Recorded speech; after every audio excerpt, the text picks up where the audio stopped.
Hey there, welcome to Broderos. Tonight, we've got hours of chilling horror stories combined with soothing rain sounds to help you relax and sleep. Before you drift off, leave a comment below and let us know where you're listening from and what time it is.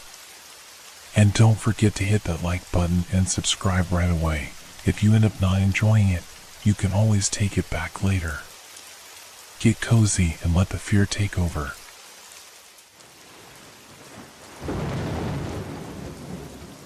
The Ghost Mine of Colorado. It was the promise of easy money that drew me to Colorado. The mine was long abandoned, its shafts forgotten by most. But not by me. I had heard whispers, tales from old miners who spoke in hushed tones of treasures still hidden deep within the earth. All I needed was a simple survey. I wasn't expecting to find anything more than dust, old tools, and the remains of a once bustling site. The air was thin when I arrived, the dry wind biting at my skin. The sun hung low over the horizon, casting long shadows across the desolate landscape. The town that bordered the mine was small, barely more than a handful of houses, each one weathered by time and neglect.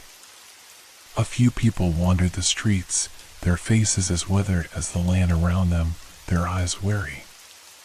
It wasn't a welcoming place, but it wasn't hostile either, just forgotten, as if it had been left to rot in the shadow of something far darker.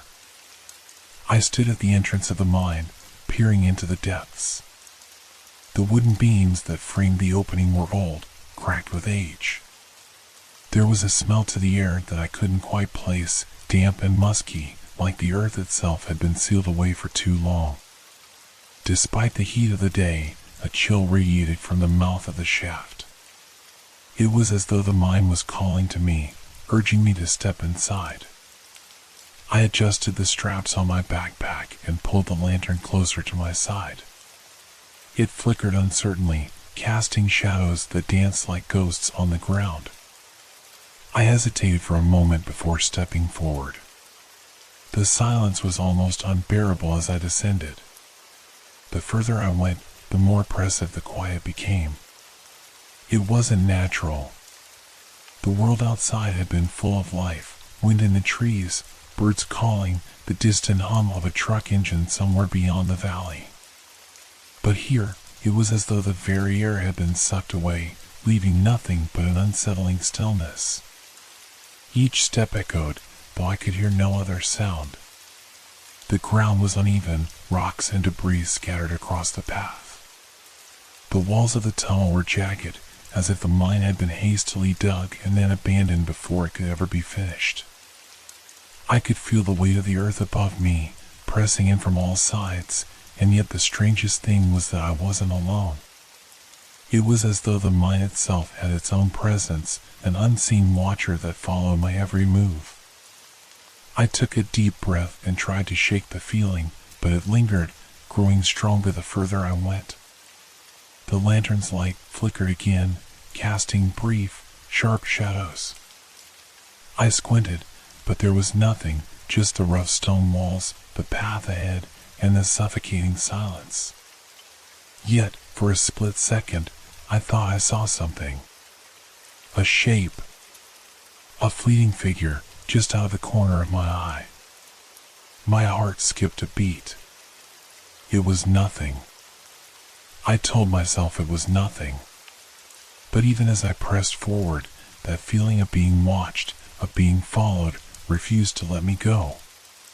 The deeper I ventured into the mine, the more the silence seemed to stretch, becoming almost unbearable. The only sound was the soft shuffling of my boots against the dust-covered floor and the occasional creak of the old timbers above me. Still, something was wrong. It was like the very air was heavier here, thick with the weight of years, pressing in from all sides. At first, it was a slight shift, a faint scrape in the distance. I paused, my heart beating a little faster. It was so soft, so distant that I couldn't be sure I'd heard it at all. A branch scratching against the stone, perhaps, or the subtle shifting of the earth itself. I shook my head, dismissing it. The mine was old, it was bound to settle now and then. But then I heard it again. This time, it was closer. A sharp, distinct sound, metal scraping against rock. It echoed off the walls, reverberating through the narrow passage, and I froze in place. My grip tightened around the lantern, and I scanned the tunnel, my breath catching in my throat. I had to remind myself, rationally, there was nothing to be afraid of. The mine was a relic, abandoned long ago. The sound could be anything, maybe the wind shifting, or something loose in the walls. It wasn't unusual for old structures to creak and groan. I moved forward, each step slower than the last. My eyes darted around, searching for the source of the noise, but there was nothing. The tunnel stretched endlessly ahead, the shadows deepening as I descended further. Yet the feeling that I wasn't alone grew stronger. The scraping noise came again. This time, it was followed by a soft shuffle, a slow, deliberate drag of footsteps, as though someone, or something, was walking just ahead of me, barely out of sight. My heart pounded in my chest. I held my breath, straining to hear. There it was again, unmistakable, footsteps echoing faintly against the stone. But there was no one. I hadn't seen another soul since I entered. I was alone, wasn't I? I shook my head and tried to push the thought aside. It was just the acoustics of the mine, playing tricks on my mind. The footsteps were probably my own, distorted by the narrow walls or the sound of loose rocks shifting underfoot. I continued on, forcing my legs to move, though the unease clung to me like a second skin. Every small sound made me flinch, another scrape, a soft thud, as though the mine itself was shifting, groaning in protest against my intrusion. The deeper I went, the more alive the place felt, as if the tunnel had a pulse of its own. And though I tried to dismiss it, I couldn't shake the feeling that I was being followed. I quickened my pace, eager to reach the end of this section, to find something, anything, that would confirm this was just a normal old mine. Something tangible, something logical. But as the tunnel seemed to stretch on forever, the noises didn't stop. They only grew louder. I was beginning to doubt my own sanity when I stumbled upon something unexpected, a small chamber branching off the main tunnel. The walls here were lined with rotting timbers, some still standing, others collapsed in heaps of splintered wood. Old tools lay scattered across the floor, rusted picks, broken shovels, and a few battered lanterns, their glass long cracked or shattered. The place was eerily still, but something about it felt different. Alive, in a way. I stepped inside cautiously, my footfalls muffled by the dust that had settled thick across the floor. The air in this chamber felt denser, as if it had been undisturbed for far longer than the rest of the mine. I couldn't explain it, but I felt the weight of history pressing down on me. The sound of my breathing seemed unnaturally loud in the quiet space, and every corner of the room felt charged, as though the very walls were watching me. I noticed something strange on the ground near a fallen beam, scratches. Deep gouges in the dirt, as though something, or someone, had been dragged along the floor. The marks were fresh, but there was no one around. No explanation for them. My pulse quickened. It wasn't the first time I'd noticed strange signs of disturbance in the mine, but this was different. Then I saw something that made the hairs on the back of my neck stand up. Near the far wall, half buried in dust, was a small wooden crate. I approached slowly, my hand trembling as I reached for the lid. It creaked open with an unsettling groan, and inside was a collection of old, worn belongings, clothing, a few tattered maps, and a rusted pocket watch. But what caught my eye was the name, scrawled in faded ink on a scrap of paper pinned to the inside of the lid, Samuel Clark. I froze, the name ringing a bell in my mind. Clark. The name of a miner, a ghost story whispered among locals. I'd heard the tale before, but I had always assumed it was just that, an old story. But now, in this forsaken place, the discovery felt far too real. The unease that had been simmering in my chest flared into full-blown anxiety. It was impossible, yet undeniable. The legend of Samuel Clark, the miner who had died here, wasn't just a story, it was a warning. His ghost, they said, haunted these very tunnels, bound to the place of his death, forever seeking silence and solitude. I thought of the scraping noises, the footsteps I'd heard, the cold air that followed me through the tunnels. Something here was still alive, but not in the way I understood. It wasn't the living that haunted this place, it was the dead. A cold gust of wind blew through the chamber, though no entrance or exit was nearby. The lantern flickered wildly, casting long, sharp shadows that danced across the walls, making it seem as though the room itself was alive. For a moment, the shadows formed shapes, figures, indistinct but menacing, looming over me. I spun around, my heart racing, but when I looked again, there was nothing. Yet I felt it, a presence. It was close. Watching. Waiting. I backed away from the crate, my feet stumbling as I tried to regain control of my racing mind. The scrape of metal against stone echoed in the distance again, this time louder, more distinct. My breath caught in my throat. It was like someone, or something, was following me, getting closer with every step. I had to get out. But as I turned to leave, I realized something. The tunnel behind me had changed. The shadows were longer, darker than before, and the air was thicker, heavier. I wasn't sure if it was the mine itself shifting or if it was something else. Whatever it was, I was certain of one thing: I was no longer alone. I hadn't realized how much time had passed until I glanced at the lantern, its flame flickering dangerously low. Panic surged in my chest as I fumbled to turn it upright, desperate to keep the meager light.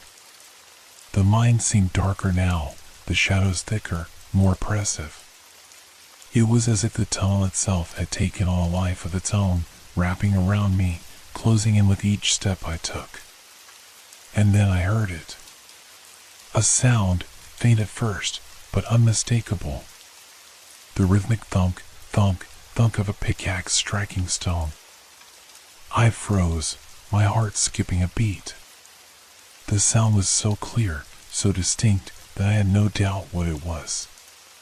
Someone, or something, was down here with me, working, digging, just out of sight.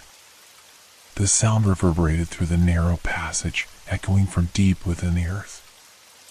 I instinctively stepped back, my breath shallow.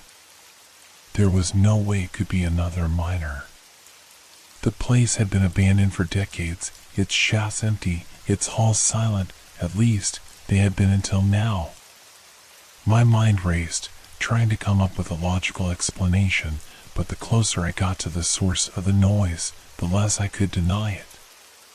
This was no accident of acoustics or a trick of the mind.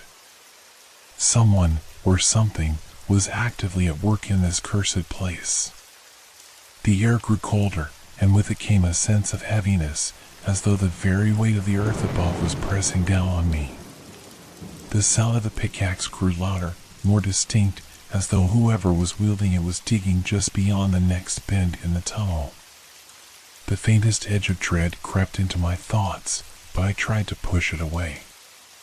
Focus, I told myself. There's an explanation. You just have to find it.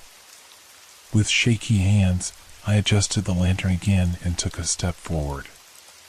The stone beneath my boots felt unnaturally cold, as if the mine was alive with some strange, ancient energy that didn't want me here. But still, I pushed forward, my curiosity battling against the gnawing fear building inside me. The pickaxe's rhythm was now unmistakable, each strike echoing through the tunnel. It sounded like it was coming from directly ahead, from the very heart of the mine. But there were no voices, no other sounds, just the sound of the pickaxe, relentlessly scraping against the rock, as though it had been working tirelessly for years, never pausing, never stopping. As I rounded a sharp corner, I saw something that made my stomach drop, a faint figure in the distance, barely visible in the dim light of the lantern. At first, it looked like a man, hunched over, his back to me as he struck the stone with methodical precision. His movements were jerky, almost mechanical, as if he were lost in some eternal task. But there was something wrong, something deeply wrong. The figure didn't seem quite real. It flickered at the edges of my vision, as if my mind couldn't fully comprehend what I was seeing. I blinked hard, willing my senses to clear, but when I opened my eyes, the figure was still there. "It's not real," I told myself, though the words felt hollow in my chest. "This is just exhaustion. You're imagining things." But the sounds were too real. The pickaxe still struck the stone, louder now, closer, almost deafening in its persistence. My hands trembled as I held the lantern higher, trying to get a better look, but the figure remained blurry, shifting in and out of focus, as though it were a mirage. I took a step back, a cold sweat trickling down my spine. The air grew even colder, if that was possible, and my breath began to mist in front of me. The presence was undeniable now. Something was here. Something old, something trapped, something that had never left. And whatever it wasn't happy to see me. I could feel its eyes on me, though I hadn't seen it move. The pickaxe's strikes slowed, and then, abruptly, stopped. Silence fell over the mine like a thick blanket. My pulse raced in my ears, my heart hammering in my chest. Every instinct screamed for me to turn and run, but my feet felt rooted to the floor, as if the mine itself had taken hold of me. Then, without warning, a cold wind swept through the tunnel, extinguishing my lantern's flame in an instant. Total darkness enveloped me. I stumbled back, my breath ragged as I reached for the lighter in my pocket. The silence was now deafening, the absence of the pickaxe's sound somehow more terrifying than the noise itself. I lit the lighter, the small flame flickering weakly in the overwhelming darkness. My hands shook as I held it aloft, desperate for some sign of what had just happened, but there was nothing. No figure, no sound. Just the heavy, suffocating silence of the mine. But the presence was still there. I could feel it, like a weight on my chest, pressing in from all sides. Something was watching me.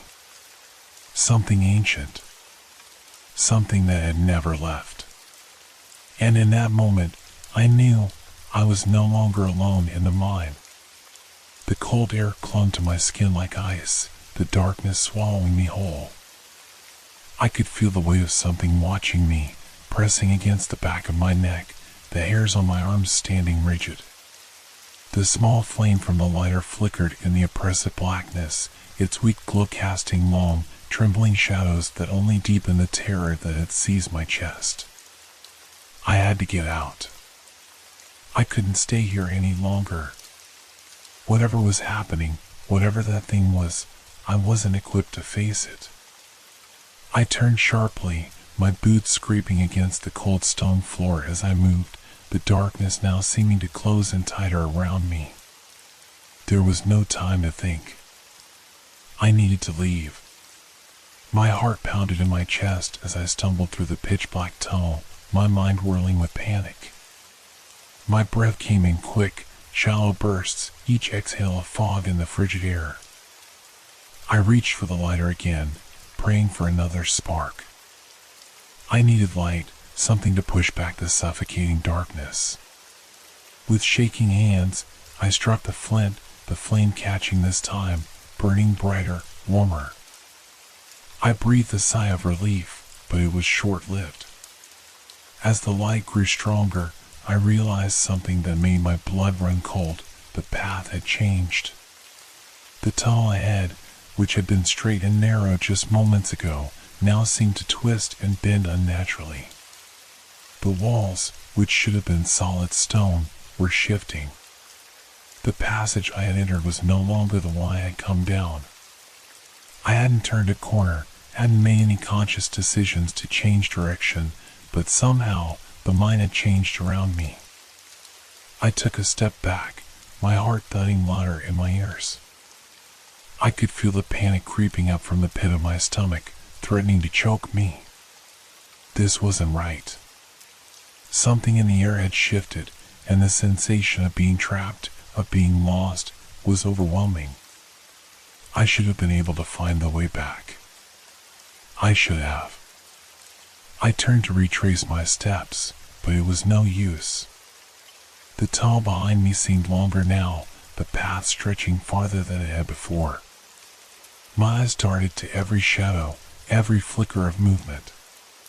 The faint sound of the pickaxe, so sharp and clear before, had stopped, but the silence was even worse. It was a silence that felt heavy, like the weight of centuries pressing down upon me. I gripped the lantern tightly, the flame dancing erratically as I took another step back. Something wasn't right. I couldn't leave. The thought flitted through my mind, like a whisper I couldn't ignore. It wasn't my decision to make. The mind had a way of controlling things, of pulling you deeper, ensnaring you, until you forgot why you'd come in the first place. The temperature had dropped further, and with it, the cold seeped into my bones. I could feel it gnawing at me, filling my mind with a sickening sense of dread. And that feeling of being watched, it was back, more intense now, so palpable that I could almost feel eyes boring into the back of my skull.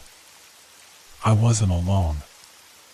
I looked around in a desperate attempt to find an escape, but the tunnel, though it seemed to stretch endlessly before me, felt impossibly narrow.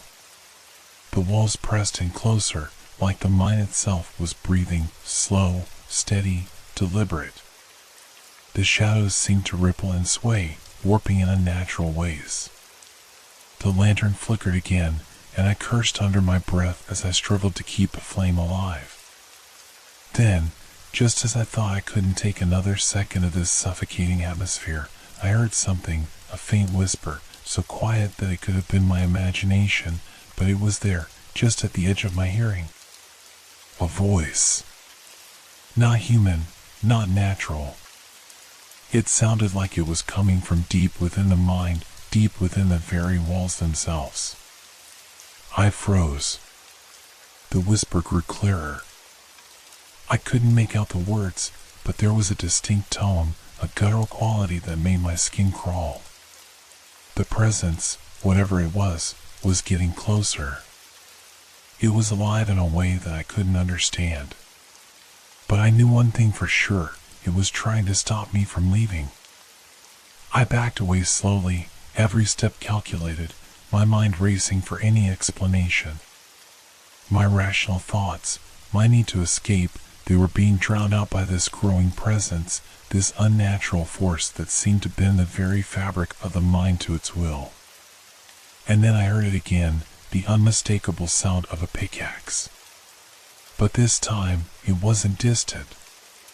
It wasn't faint. It was right in front of me.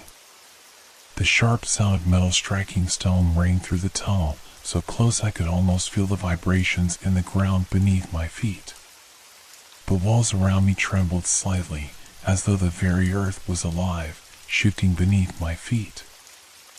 I spun around, heart racing, and what I saw made my stomach turn.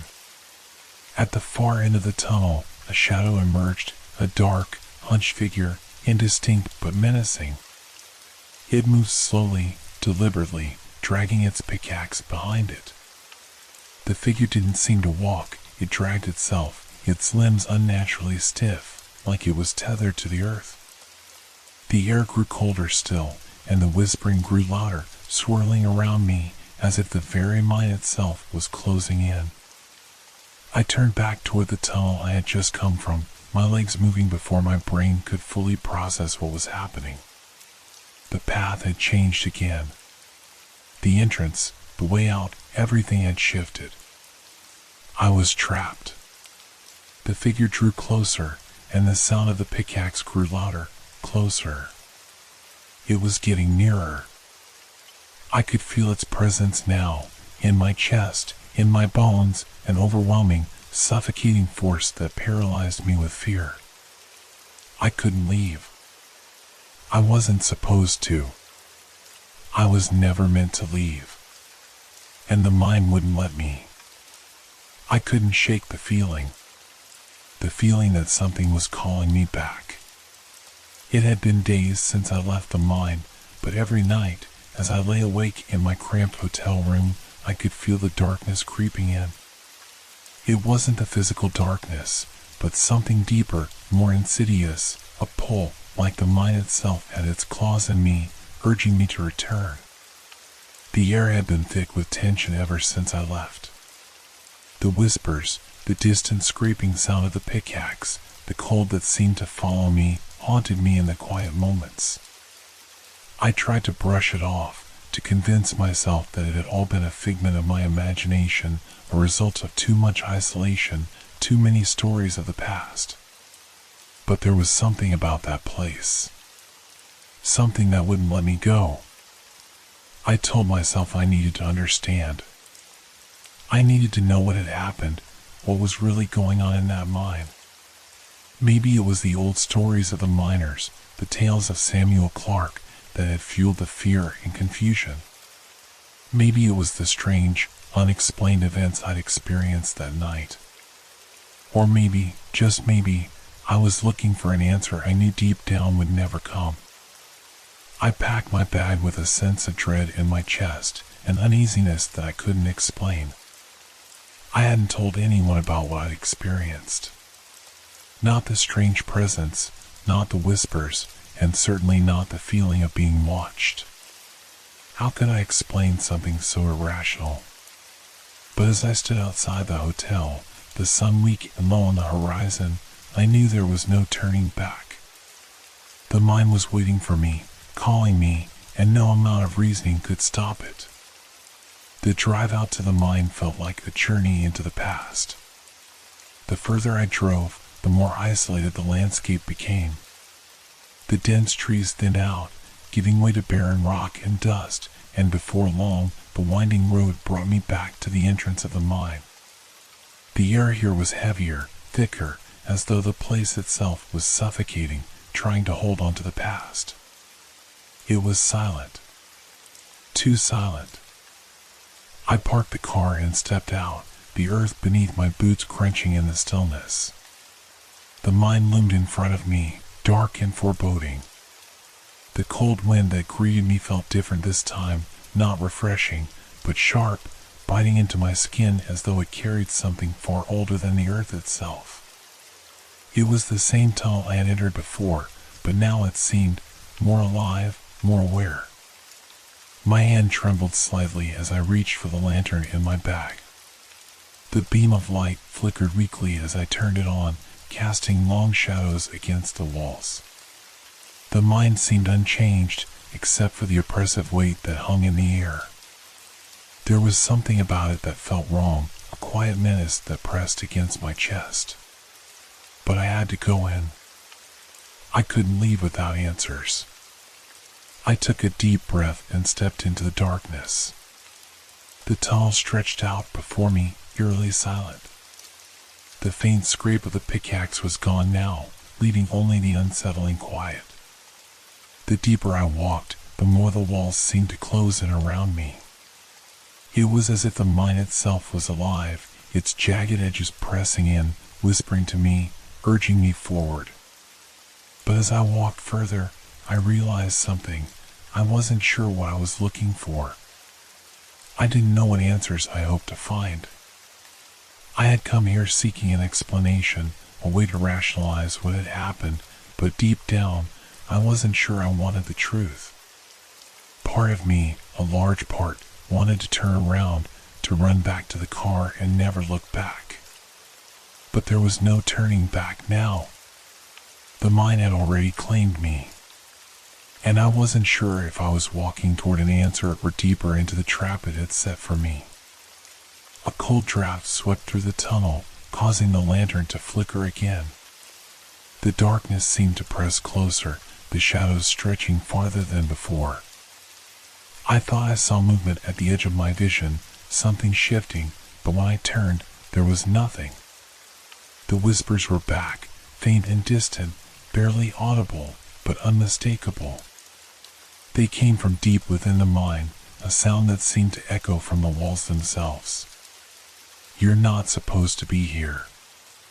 The voice wasn't clear, but it was there.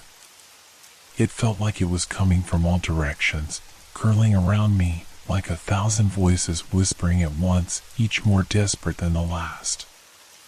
My skin prickled, and the weight of the words settled in my chest like a stone. I stopped in my tracks, unsure of whether I should keep going or turn around. My rational mind screamed at me to leave, but my feet betrayed me. I moved forward, drawn by the whispers, each step deeper into the mine, until I reached the spot I had found last time, the small chamber with the crate and the remnants of the miners. The air in here was thick, almost suffocating. I couldn't see the figure anymore, but I felt its presence, something watching from the shadows, something waiting. The whispers grew louder, more urgent, as if they were guiding me, urging me to stay. I didn't know how long I had been standing there, trying to make sense of the suffocating darkness, when I heard it again. That unmistakable sound, the rhythmic strike of a pickaxe. This time, it was closer. So much closer. The ground beneath me trembled, just slightly, as if the very earth were alive. A chill ran down my spine as I realized what it was. I wasn't alone. The mine had changed again. The walls, the shadows, the air, it was all different now. And I knew deep down that the answers I sought would not come easily. Whatever waited here, whatever had been awakened, was not going to let me leave. The deeper I ventured, the more the mine seemed to swallow me whole. The lantern light barely cut through the vast darkness, and with every step, the air grew thicker, heavier. I could feel the weight of the earth pressing down on me, its silent embrace growing tighter. But it wasn't just the physical space that was closing in, it was the sounds, the presence, the whispers.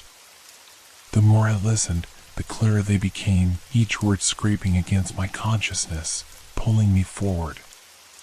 At first, I thought it was my mind playing tricks on me.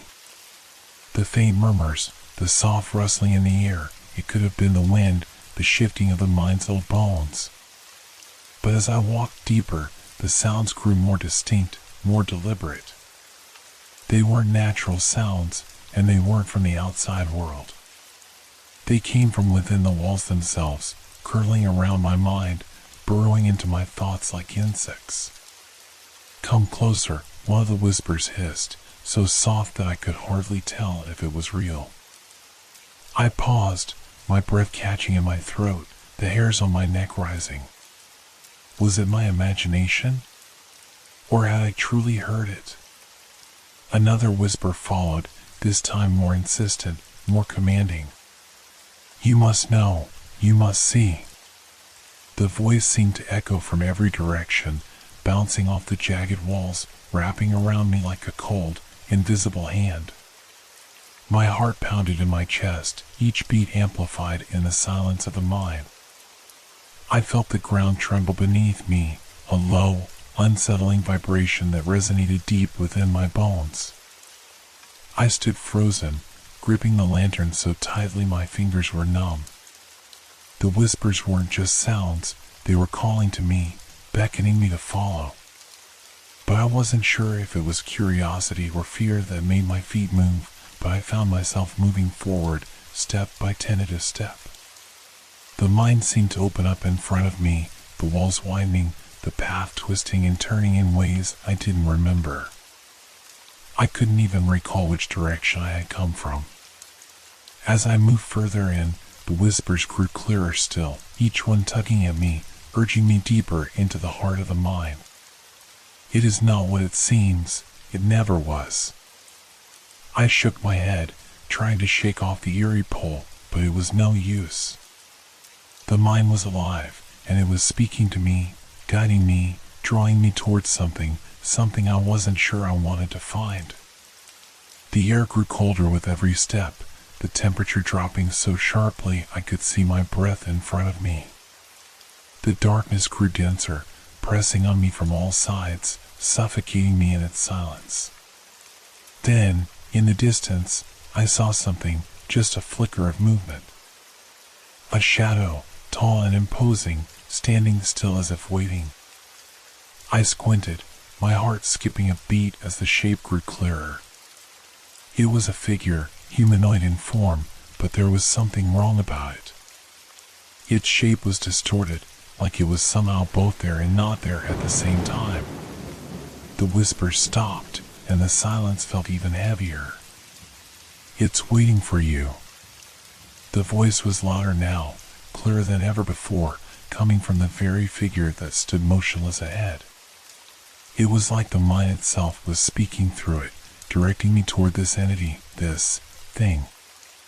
My feet moved again, as if pulled by invisible strings, my legs no longer obeying my mind's frantic protests. The figure didn't move, but I could feel its eyes on me, burning through the shadows. There was a moment of stillness, as if the world had paused, waiting. I didn't know how much longer I could stand there, staring into the darkness where the figure stood. I wanted to run, to turn and flee, but my body wouldn't listen. The whispers had me in their grip, and the mind, it wasn't just a place. It was something far older, something alive in a way I couldn't understand. The shadows around me shifted, the air thickened, and then, the faintest sound of metal scraping against stone broke the silence. A pickaxe. The rhythmic tapping, so familiar now, reverberated through the walls, closer than before. The figure seemed to move slightly, just enough to make the darkness shift around it, but it still didn't step toward me. It was waiting. "Come closer," the whisper urged again, more forceful this time, as if it had been waiting for me all along. It was calling me deeper, into the heart of the mind. I wanted to scream, to fight back, but my voice was lost, swallowed up by the heavy silence that surrounded me. I tried to step back, but my feet wouldn't move. I was rooted to the spot, held captive by the whispering voices, by the pull of the unknown that lurked within the mind's walls. "You must see, you must understand. Come closer." I was no longer sure if I was following the whispers out of curiosity or if they were simply guiding my every move. The darkness seemed to grow, consuming everything in its path, and I could no longer tell where the tunnel ended and where the shadows began. I was being drawn deeper, deeper into the mind, deeper into whatever was waiting. And as the whispers reached a crescendo, I felt a sudden coldness seize my chest, the unmistakable feeling of being watched.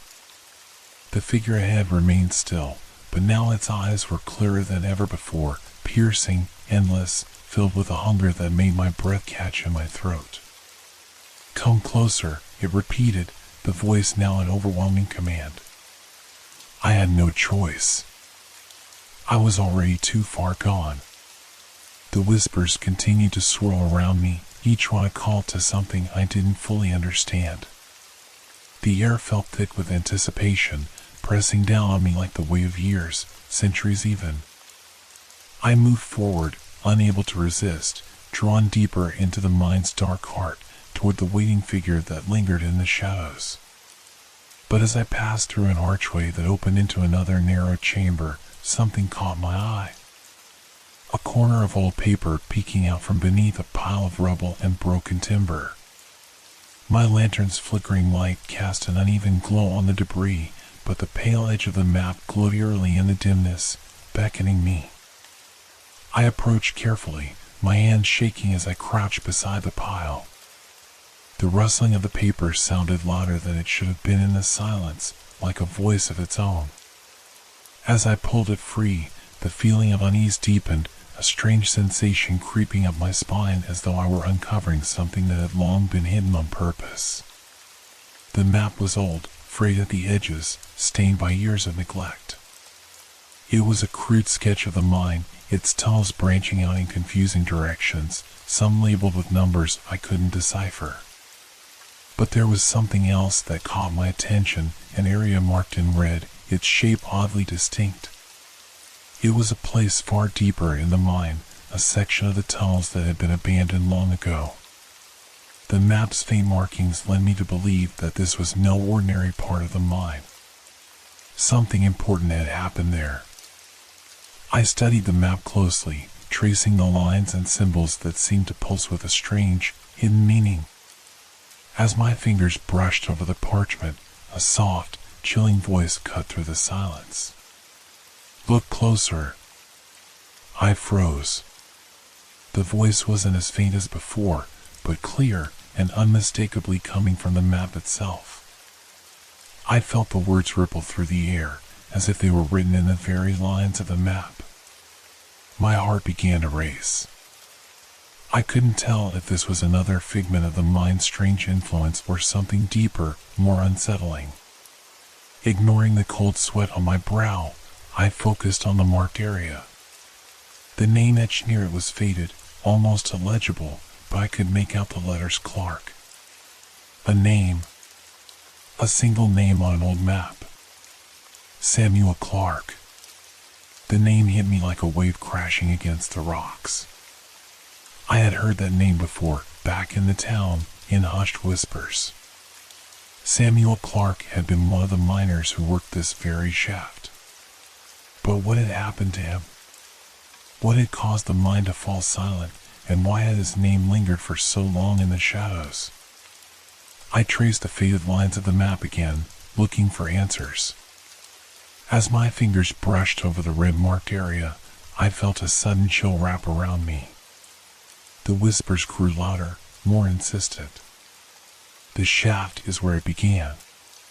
Suddenly, the memories of the ghostly figure, the distorted presence I had seen in the shadows, came rushing back. Was this the same Samuel Clark? Had he died here, in this very mine, trapped in a way that left his spirit bound to its depths? The map seemed to pulse under my fingers, the ink shifting as though it were alive. I felt as if it were trying to tell me something. I scanned the map again, my eyes narrowing. Beneath the red markings, the faintest scribble of text appeared, like a forgotten warning that had been nearly erased by time. Buried in the depths, never to be found. I shuddered, reading the words over and over in my mind. What had happened to Clark? What had caused him to die here, in this forsaken place? The map hinted at something far more tragic, something beyond a simple mining accident. The more I looked at it, the clearer it became. This wasn't just a place of work, it was the site of something darker, something that had never been allowed to rest. The whispers around me grew louder still, urging me to go to the marked location, to see it for myself. But a deep sense of dread washed over me. I wasn't sure I wanted to follow this path any further. The deeper I went, the more I was beginning to feel the gravity of the ghost's presence. Was Samuel Clark's death the key to everything? Was this his way of seeking justice, or was there something far more sinister at work here? My hand hovered over the map for a long moment, the faint tremor in my fingers betraying my growing anxiety. Finally, I folded the paper carefully, tucking it into my jacket pocket. Whatever answers it contained, I wasn't sure I was ready to face them. But there was no denying it. I was too far in now. The mine wasn't going to let me leave until I uncovered its secrets. I took a deep breath and looked around. The whispers had faded again, replaced by an unsettling silence. But that silence was heavy, pregnant with anticipation, as though something was watching, waiting for me to make my next move. The lantern's light flickered, casting the shadows around me in a ghostly glow. I knew, deep down, that I had uncovered only the smallest fraction of the mine's dark history. The tragedy of Samuel Clarke wasn't just a footnote in time. It was a story that had been waiting to be unearthed, and I was now its unwilling witness. I had to know more. I had to find out what had really happened in those long-forgotten depths.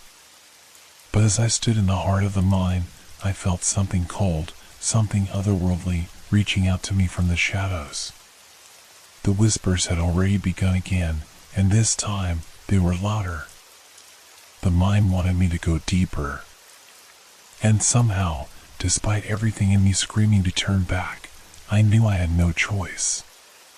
The darkness pressed in around me as I stood there, trembling, the eerie whispers still curling in my ears. The flickering lantern light cast long, shuddering shadows across the walls, and I felt the weight of the mine's ancient silence settling on my shoulders. The whispers had faded, leaving a stifling quiet in their wake, but I couldn't shake the sense that something was waiting, something was watching. As I moved through the chamber, my eyes scanned the surroundings. It was then that I saw it, a yellowed scrap of paper, wedged between two large, jagged rocks.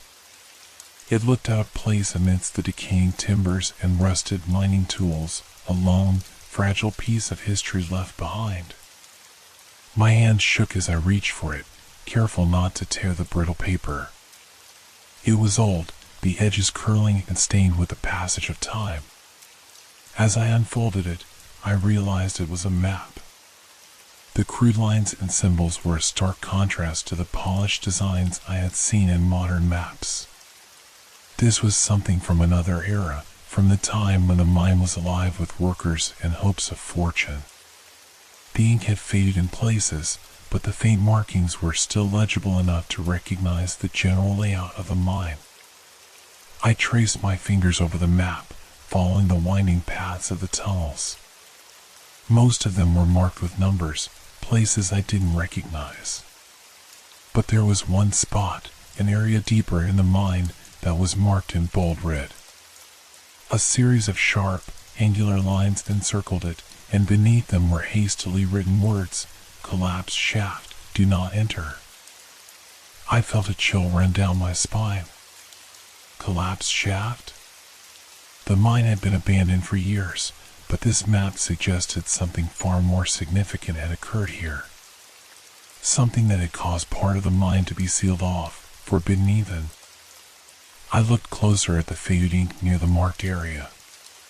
There was a name, Samuel Clarke. The letters were barely legible, but they were there, etched into the map like an afterthought, as though someone had desperately tried to add it before it was lost to time. Clarke. The name rang a bell. The miners who had worked this shaft had been talked about in hushed tones in the town. But Clarke, why was his name written here, so close to the forbidden shaft? As I stared at the name, I heard it again, the faint sound of metal scraping against stone. The pickaxe. It was the same sound that had chilled me earlier, the sound that had led me to this very spot. My pulse quickened, and I felt the cold grip of dread tightening around my chest. Was this the ghost I had heard whispers of in the town? Was this the miner who had never left the mine? The whispers returned then, more insistent than before. "You must understand," they murmured, their voices low and threatening, "it was never meant to end like this." He was not the only one who died that day. I looked around frantically, but there was no one. No one but the darkness, the mine, and the cold sense of presence that lingered in the air. I stepped back, clutching the map in my hands. The name Samuel Clarke, had he been the one who had died here? Had his death sealed the mine's fate, trapping his spirit within its walls? The map seemed to hold the answers, but as I looked back at the red markings and the warning about the collapsed shaft, I felt a deep unease settle over me. Whatever had happened in that part of the mine had not been an accident. No, this was something far darker. The whispers began to grow louder, swirling around me like a storm, urging me to follow them, to go deeper, to find the truth of Clark's death. You must see, you must know what happened. The urge to continue, to uncover the secrets buried here, gnawed at me. But something in the pit of my stomach told me that I wasn't ready for the truth. The mine was not a place for answers. It was a place of silence, of ghosts, of stories that had been buried in the dark, waiting for someone to come and listen. I folded the map carefully and shoved it into my jacket, my mind racing. The deeper I went, the more I realized that Samuel Clark was not alone here. His spirit, and perhaps the spirits of others, roamed these tunnels, bound to a past that had never been laid to rest. But what had happened to Clark? Why was his death so significant? The whispers continued their insistent tug, beckoning me toward the forbidden shaft. But a part of me knew some truth should remain buried. I had to know what happened to Clark. I had to uncover the past, even if it meant stepping into the heart of the mine's darkness. There was no turning back now. As I stood in the dimly lit chamber, the map tucked securely in my jacket, I felt a shift in the air. The silence was no longer still, it was charged, electric, like a storm on the horizon. Something had changed, something I couldn't explain, but the hairs on the back of my neck stood on end. I took a cautious step forward, the wooden floorboards creaking under my boots. The lantern light flickered, casting erratic shadows on the walls. I paused, squinting into the darkness. There was something moving there, just out of sight. A brief flicker of movement, too fast, too subtle to be anything but my imagination, or so I told myself. But then the temperature dropped. The chill crept in slowly at first, like a cold breath on the back of my neck. I drew in a sharp breath, trying to shake it off, but the cold continued to press down on me. It wasn't the usual kind of cold from the mine, it was different. It was unnatural, as though the very air had been drained of warmth. I wrapped my arms tightly around myself, trying to stave off the creeping chill, but it only deepened. My fingers turned numb, my breath fogging in the air. I glanced around the chamber, trying to make sense of what was happening. I wasn't alone in here anymore. I could feel it, something was watching me. The air was thick with tension, heavy with the presence of an unseen force. It felt like the walls themselves were closing in on me, pressing tighter with each passing second. Suddenly, a creak. A loud, unmistakable creak. It came from behind me, somewhere deeper within the chamber. I whipped around, my heart racing, but there was nothing there.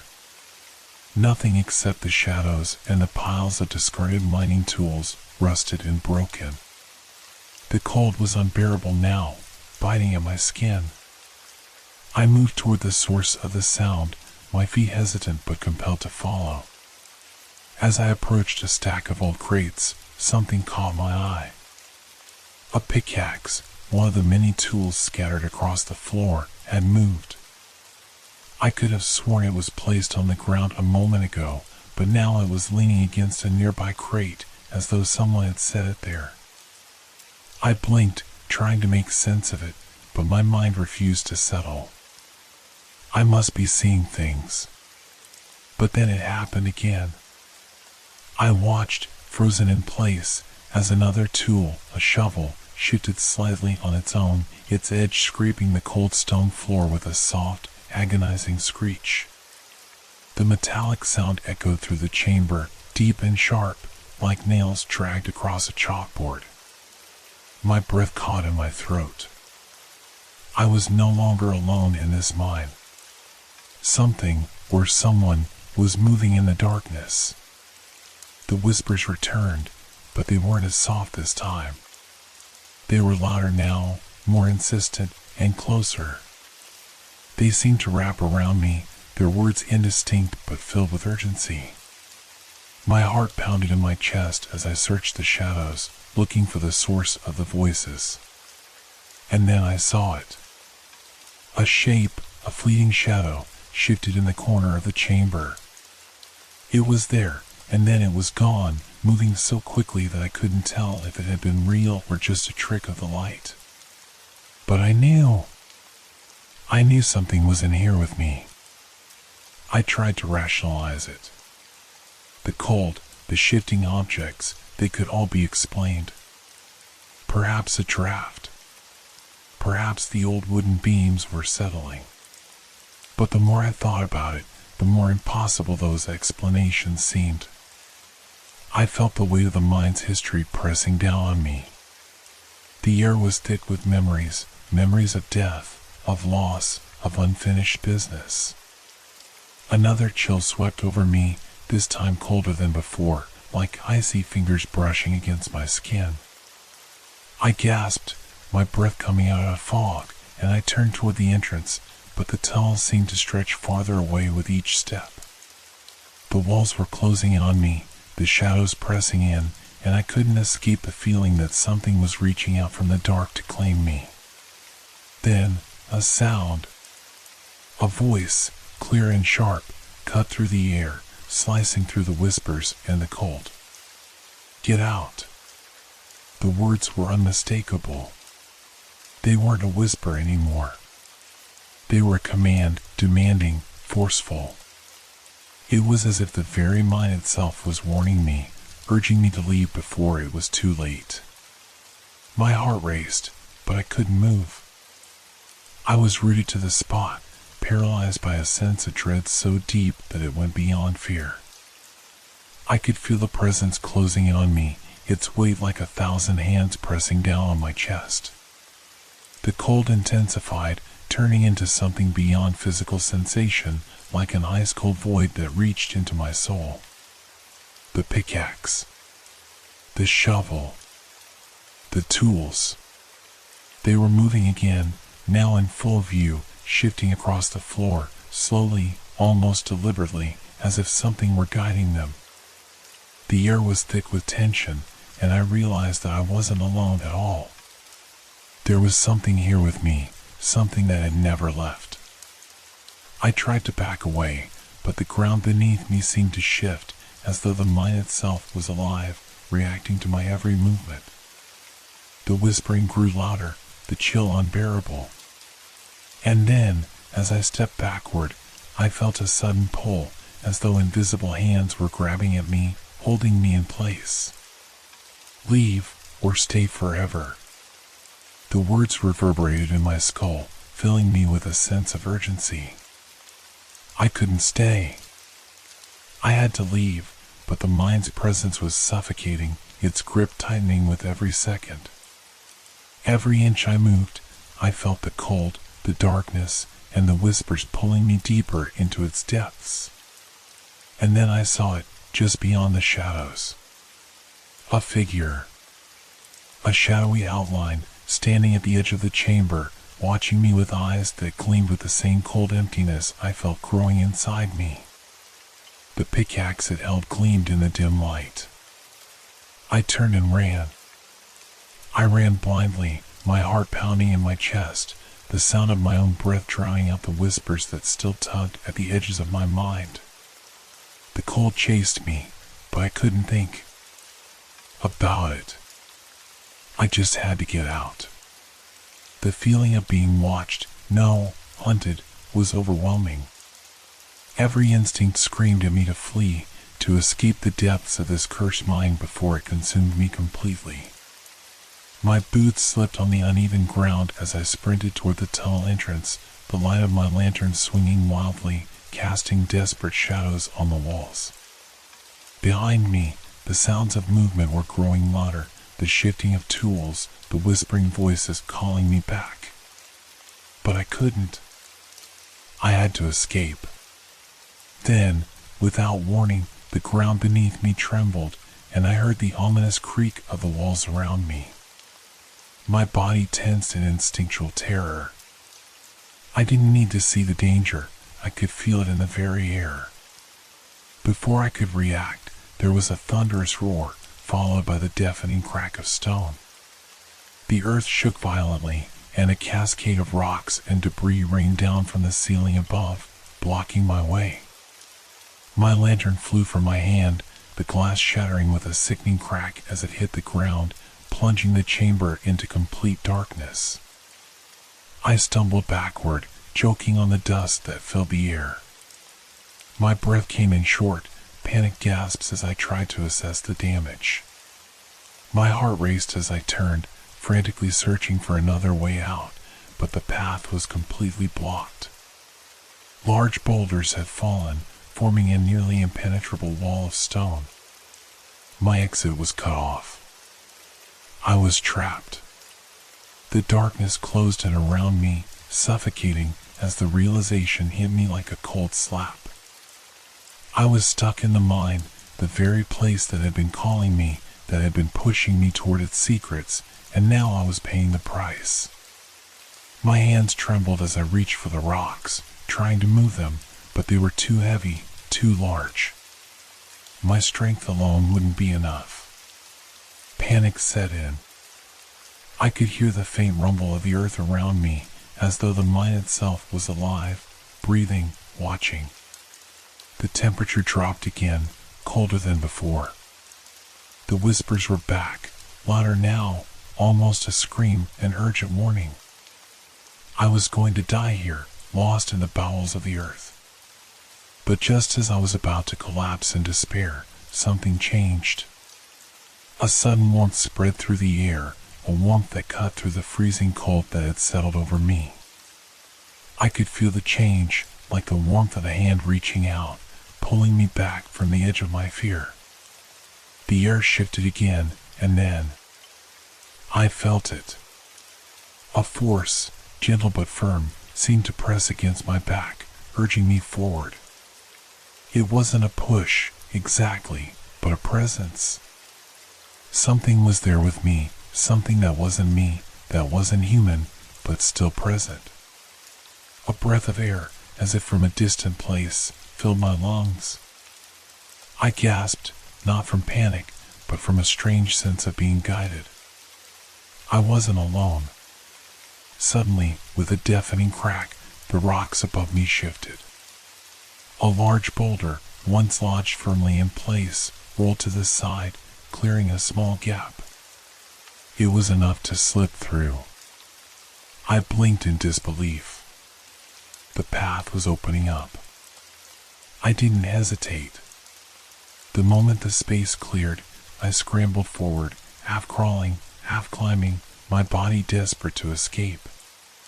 My hands scraped against the rough stone as I fought to make my way through, the sense of something, someone, pushing me, guiding me forward. The gap was narrow, and I squeezed through it, the cold rock scraping my sides, but I didn't care. I just needed to get out. The air grew warmer again, the weight of the mine less oppressive. My heart hammered in my chest as I made my way through, the sound of my own breathing loud in my ears. I didn't stop until I reached the other side, finally stumbling into a wider tunnel. I paused, my body shaking, my breath ragged. The mine had fallen silent once more. The whispers were gone. The chill had lifted. I was no longer trapped. But as I stood there, drenched in sweat and dirt, I felt the lingering presence that had guided me through the collapse. It was still there, watching, waiting. But for now, I was free. The mine had let me go. Or had it? The thought haunted me as I moved deeper into the dark, uncertain of whether the escape was truly mine, or if the mine had merely allowed me a brief reprieve, a chance to breathe before it called me back. I couldn't shake the feeling that the mine was a living thing, its very walls breathing with a strange, sinister energy. The rocks, the whispers, the cold, everything about that place felt unnatural, as though it existed outside of time, suspended in some kind of limbo between the living and the dead. The eerie presence that had guided me to safety was still with me, lingering in the back of my mind like a shadow I couldn't escape. I needed answers, and the only way to find them was to dig deeper, both into the mine and into the stories that the people of this small town whispered behind closed doors. I spent the next few days combing through local records, talking to anyone who would listen, searching for anything that might explain the strange occurrences I had experienced. The town, nestled deep in the Colorado mountains, was a quiet place, populated by those who had lived there for generations. To an outsider, it might have seemed peaceful, even charming. But beneath the surface, there was a heavy, lingering unease, something the townspeople rarely spoke about openly. I visited the local library first, a small building with dust-covered shelves and faded books. The librarian, an older woman named Mrs. Jackson, gave me a knowing look when I asked about the mine. She didn't respond immediately, as though weighing her words carefully before speaking. "People around here don't like to talk about it much," she said, her voice low. "The mine was cursed, you know. The old-timers still tell stories. They say it's haunted, that the ghost of a miner roams the tunnels, looking for someone to join him in death." I felt a chill at the mention of the ghost. I'd heard the whispers in the mine, but hearing the legend spoken aloud made it all the more real, and I wasn't sure I was ready for that. "What happened?" I asked, my voice trembling slightly. She hesitated again, glancing toward the back of the library, as though expecting someone to overhear. "There was an accident. A collapse. Many years ago, during the height of the mine's operation. The story goes that a miner, a man named Samuel Hawk, got trapped inside. They couldn't rescue him in time. Some say he was still alive when they finally reached him, but he was too far gone to help." Mrs. Jackson paused, her eyes narrowing as if recalling the moment in vivid detail. "But that's not the worst part. The worst part is that after his death, the strange things started happening. Equipment would go missing, miners would hear strange noises in the tunnels, pickaxes, shovels, footsteps when no one was around. And worse, some men would disappear entirely. Some of them came back, changed. Others, they never returned." I leaned in closer, trying to suppress the rising sense of dread that threatened to overtake me. "What happened to Hawk? Why didn't anyone do anything about it?" Mrs. Jackson shook her head, her expression darkening. "They tried to warn people, but the mine was too valuable. People needed it. Hawk's death was just one in a long line of tragedies, and no one ever really figured out what happened down there. They say his spirit never left the mine. He's still there, roaming the tunnels, searching for something or someone. And once you hear the whispers, it's too late. You can't escape." Her words hung in the air like a heavy fog. I felt my pulse quicken as I tried to process what she had said. The idea that the ghost of a miner, someone who had died in that very place, could be haunting the mine, lingering in the dark, was almost too much to bear. And yet, as I recalled the events of my own visit to the mine, the strange sounds, the chilling presence, I realized that it all seemed to fit. I thanked Mrs. Jackson and left the library, my mind spinning with the weight of the stories I had heard. The more I learned, the less I understood. It was as if the mine was a living, breathing entity, its history steeped in death and darkness, waiting for the next person to venture too close. As I walked through the town, I couldn't help but notice the looks I was getting from the locals. It was subtle, a quick glance, averted eyes, hushed voices. They were afraid. Afraid of the mine. Afraid of the ghost that lingered there. And, in some strange way, I realized I was afraid too. But I wasn't about to turn back. I had come this far, and I couldn't stop now. I had to know the truth. I had to find out what really happened to Samuel Hawke and why the mine still haunted the town after all these years. That evening, as the sun dipped below the horizon, I made my way to the edge of town, to the foot of the mountain where the mine waited. The air was cold and thin, and the shadows stretched long across the ground, as if the mountain itself were reaching out to swallow me whole. I took a deep breath, gathering my courage. I would go back into the mine. But this time, I would be prepared. The chill of the evening air seemed to cling to my skin as I walked through the small town, each step echoing in the silence. As the sun set, the streets grew emptier, with only a few lingering figures hunched against the cold, moving quickly toward their homes. It felt as if the town itself was retreating into the shadows, hiding from something, a secret too dark to face in the light of day. I'd learned about Samuel Hawke, the miner who had died in the mine, but there was more to the story, rumors whispered behind closed doors, stories that seemed to haunt the town as much as the mine itself. I needed to find someone who could tell me more, someone who might have witnessed the events firsthand. I needed to understand why this spirit refused to rest. I stopped at a small, withered house at the end of the street, where an elderly man sat on a porch, wrapped in a thick blanket. His name was Ezra, and I had been told he was one of the last remaining people who had lived through the events of the mine's heyday. As I approached, he looked up from his rocking chair, his eyes sharp despite his age, as though he could see right through me. "You're the one asking about the mine, ain't ya?" His voice was raspy, but there was a steady strength in it, like the sound of dry leaves rustling in the wind. I nodded, unsure how to begin. "I've heard stories," I said cautiously, "about a miner named Samuel Hawke. About the mine being haunted." Ezra's eyes darkened at the mention of the name. He slowly shifted in his chair, the creaking wood breaking the silence that had settled between us.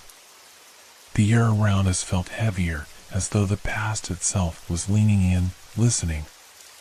"You don't know the half of it, young one," Ezra muttered, his voice lower now, almost a whisper.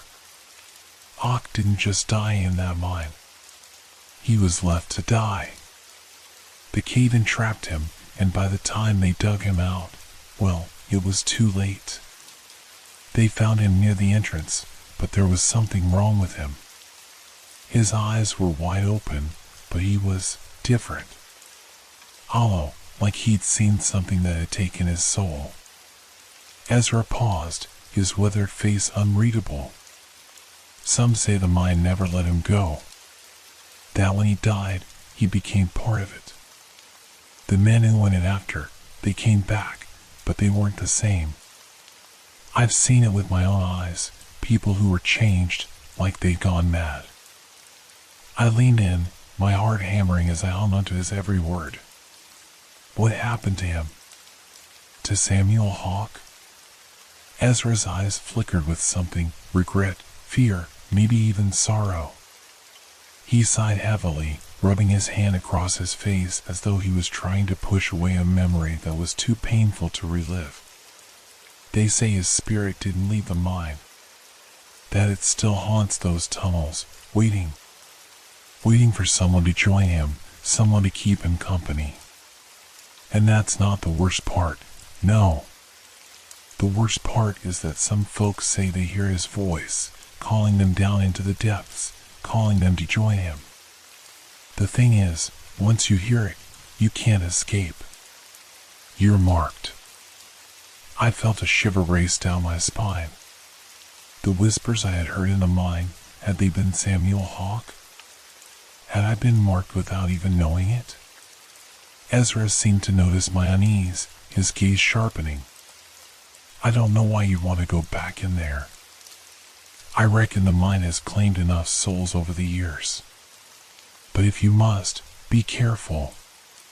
Some spirits don't just haunt places, they possess them. And I think, if you listen closely enough, if you let it, that mine will call you too. His words hung in the air like an unspoken warning, and I found myself struggling to breathe. The town had lived with the weight of this ghost for so long, and now, as I stood there in front of Ezra, I realized that the stories were not just stories. They were truths woven into the fabric of this place, into the very earth beneath my feet. I don't believe in ghosts, I said, more to myself than to Ezra. But even as I said it, a part of me wondered if I was lying. Ezra's eyes never left mine, and for a long moment, neither of us spoke. The wind howled around us, carrying with it the faintest echo of something that sounded like a whisper. It was distant, yet familiar. And as I stood there, frozen to the spot, I could feel it, the mine was calling me again. Finally, Ezra broke the silence. Good luck, young one. But be careful. Some things are better left undisturbed. I nodded, but my mind was in a swirl of confusion and fear. As I turned to leave, I could feel Ezra's gaze on me, heavy and knowing. I was no longer just a visitor here. I was part of something bigger now, something that I couldn't escape, no matter how much I tried. The wind shifted, and I swear I heard it again, a whisper, faint but unmistakable, calling me back to the mine. And this time, I couldn't ignore it. The weight of Ezra's warning followed me as I left his porch and made my way toward the edge of town. I couldn't escape the feeling that I was walking a path I wasn't meant to tread. The more I learned about the mine, the more I realized how little I understood. The history of the place wasn't just the story of a collapse, it was a story of betrayal, of men driven by greed, and of a soul trapped in torment. I returned to the library the next morning, hoping to find something, anything, that would shed more light on Samuel Hawke's death. Mrs. Jackson was there again, sorting through some old papers. She gave me a wary glance as I approached. I know what you're going to ask, she said without looking up. The mine's history is tangled, and not something people like to revisit. I need to know, I replied. I've heard pieces of the story, but I need the truth. What happened to Samuel Hawke? Mrs. Jackson sighed, placing the papers aside and turning to face me. Her eyes were heavy, full of the knowledge of years spent watching the town struggle with its past. There's more to the story than anyone tells you. More than just a man trapped by a cave-in. She motioned for me to sit down, and I did, leaning forward, eager to hear what she had to say. Hawke was a good man, Mrs. Jackson began, her voice soft, almost nostalgic. He was one of the best miners in the crew. Honest, hardworking. But he had a family, 2 young children, and that's where things went wrong. The mine, it was never safe, but people were desperate.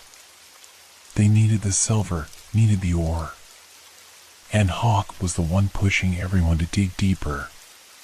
The company promised bonuses for those who could uncover the rich veins they knew were hidden down there, but there were risks, deep risks.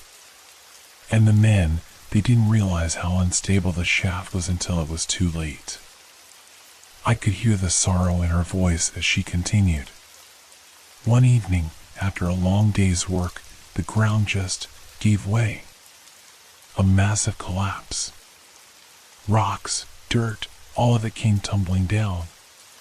The miners outside tried to dig their way through, but the whole area had shifted. And Hawke, he was the one closest to the epicenter. I felt a tightening in my chest as the image of that disaster formed in my mind. He didn't survive? Mrs. Jackson shook her head. No, not right away.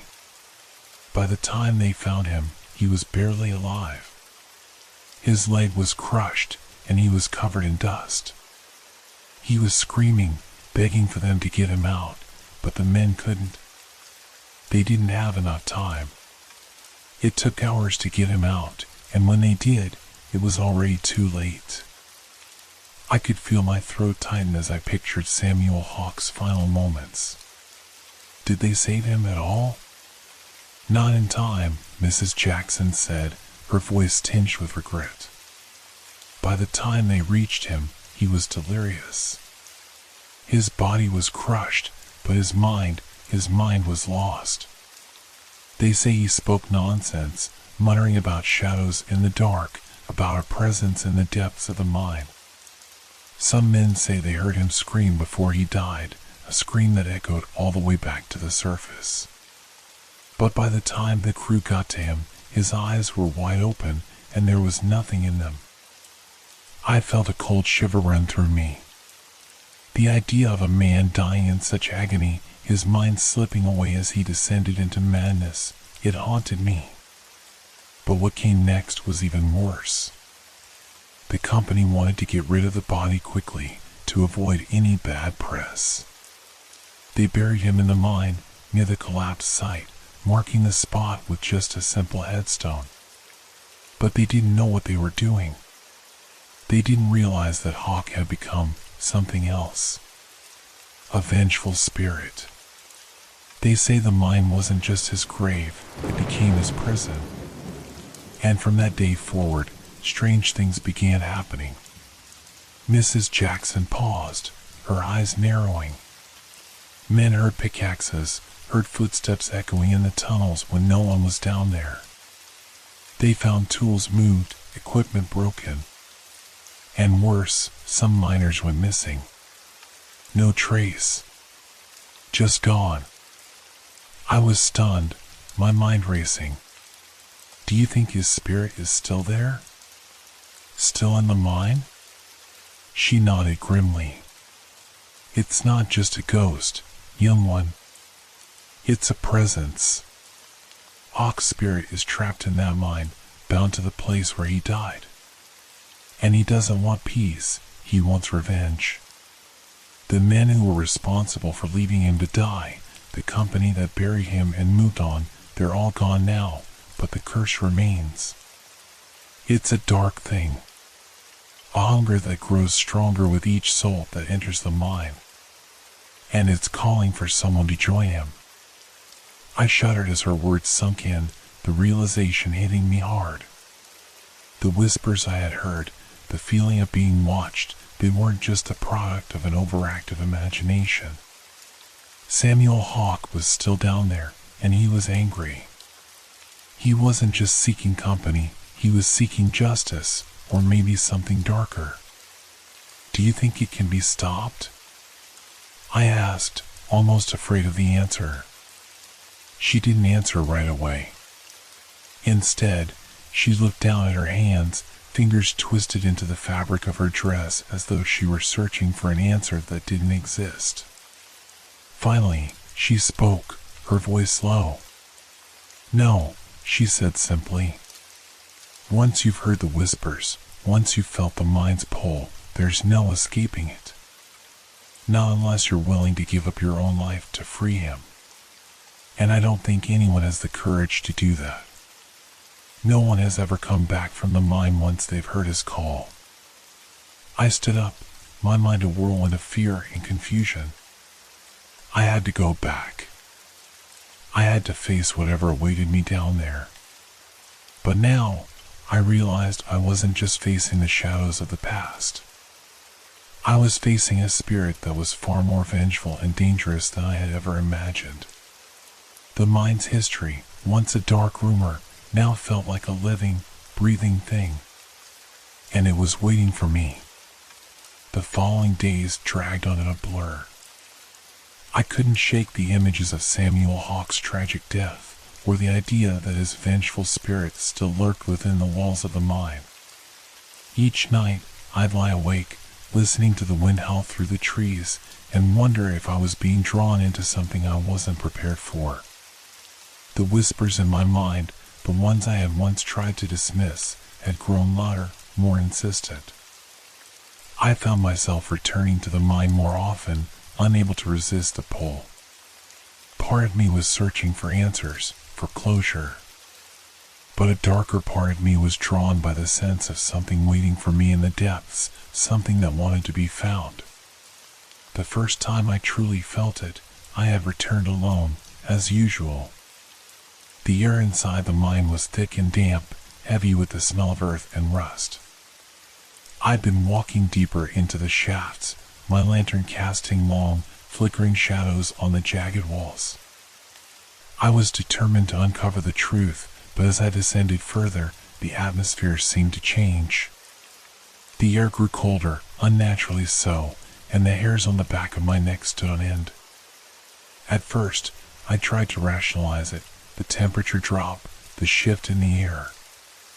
Maybe it was just the depth of the mine, the natural draft that came from the deeper tunnels. But then, something caught my eye.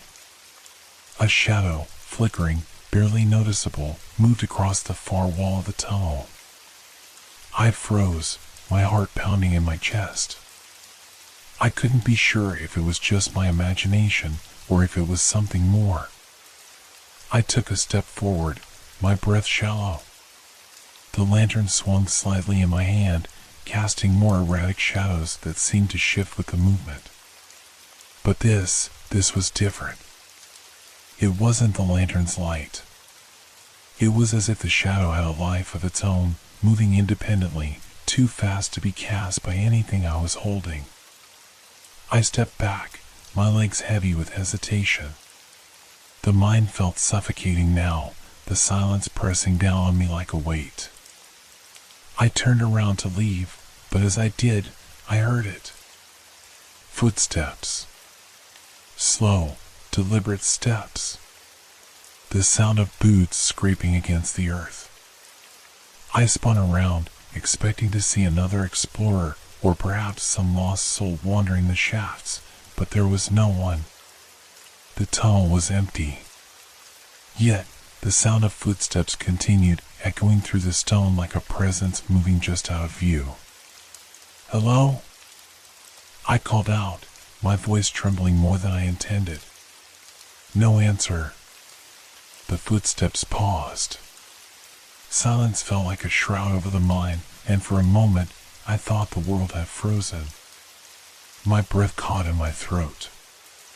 And then, as if in response to my fear, the sound resumed, closer now, as if whatever was walking was closing the distance between us. I backed away slowly, trying to keep my composure. I tried to tell myself that it was nothing, that it was just the wind or the echo of my own steps, but deep down, I knew better. This wasn't natural. The footsteps weren't mine. They weren't anyone's. I turned and fled. I didn't care about the reason or the explanation. All I knew was that something was following me. Something that was not human. The ground seemed to shake under my feet, and I could feel the walls closing in around me. My heart was in my throat as I scrambled up the tunnel, the distant sound of footsteps chasing me. It wasn't just the sound of boots scraping on the floor anymore. There was a rhythm to them, a deliberate pace that seemed to track my every movement. I reached the exit and nearly stumbled over the threshold, bursting out into the daylight, gasping for air. The sun was bright, but the shadows felt darker now, deeper. I stood there for a moment, panting, as I tried to regain my bearings. Had I imagined it all? The shadow, the footsteps? It was impossible to say. But in my heart, I knew I hadn't. Something was in that mine with me. And it wasn't just the ghost of Samuel Hawke. I looked back toward the dark entrance of the mine, my chest tightening. The whispers were louder now, louder than before. The mine had claimed me, whether I wanted it to or not. and the spirit that haunted it wasn't going to let me leave so easily. As I stood there, my mind racing, I could have sworn I saw something in the shadow of the mine. A figure, just barely visible, standing at the entrance, watching me. It was gone before I could blink. But the footsteps? They were still there, echoing in my mind. They had followed me out of the mine, and they weren't going to stop until they had me. That night, sleep didn't come easily. The image of the shadow standing at the mouth of the mine haunted me, but it wasn't just the sight of it that unsettled me, it was the feeling, the presence that had been so close. Something had been there, something that I could almost reach out and touch. But it had vanished in an instant, like smoke dissipating into the wind. I couldn't shake the feeling that the mine had marked me.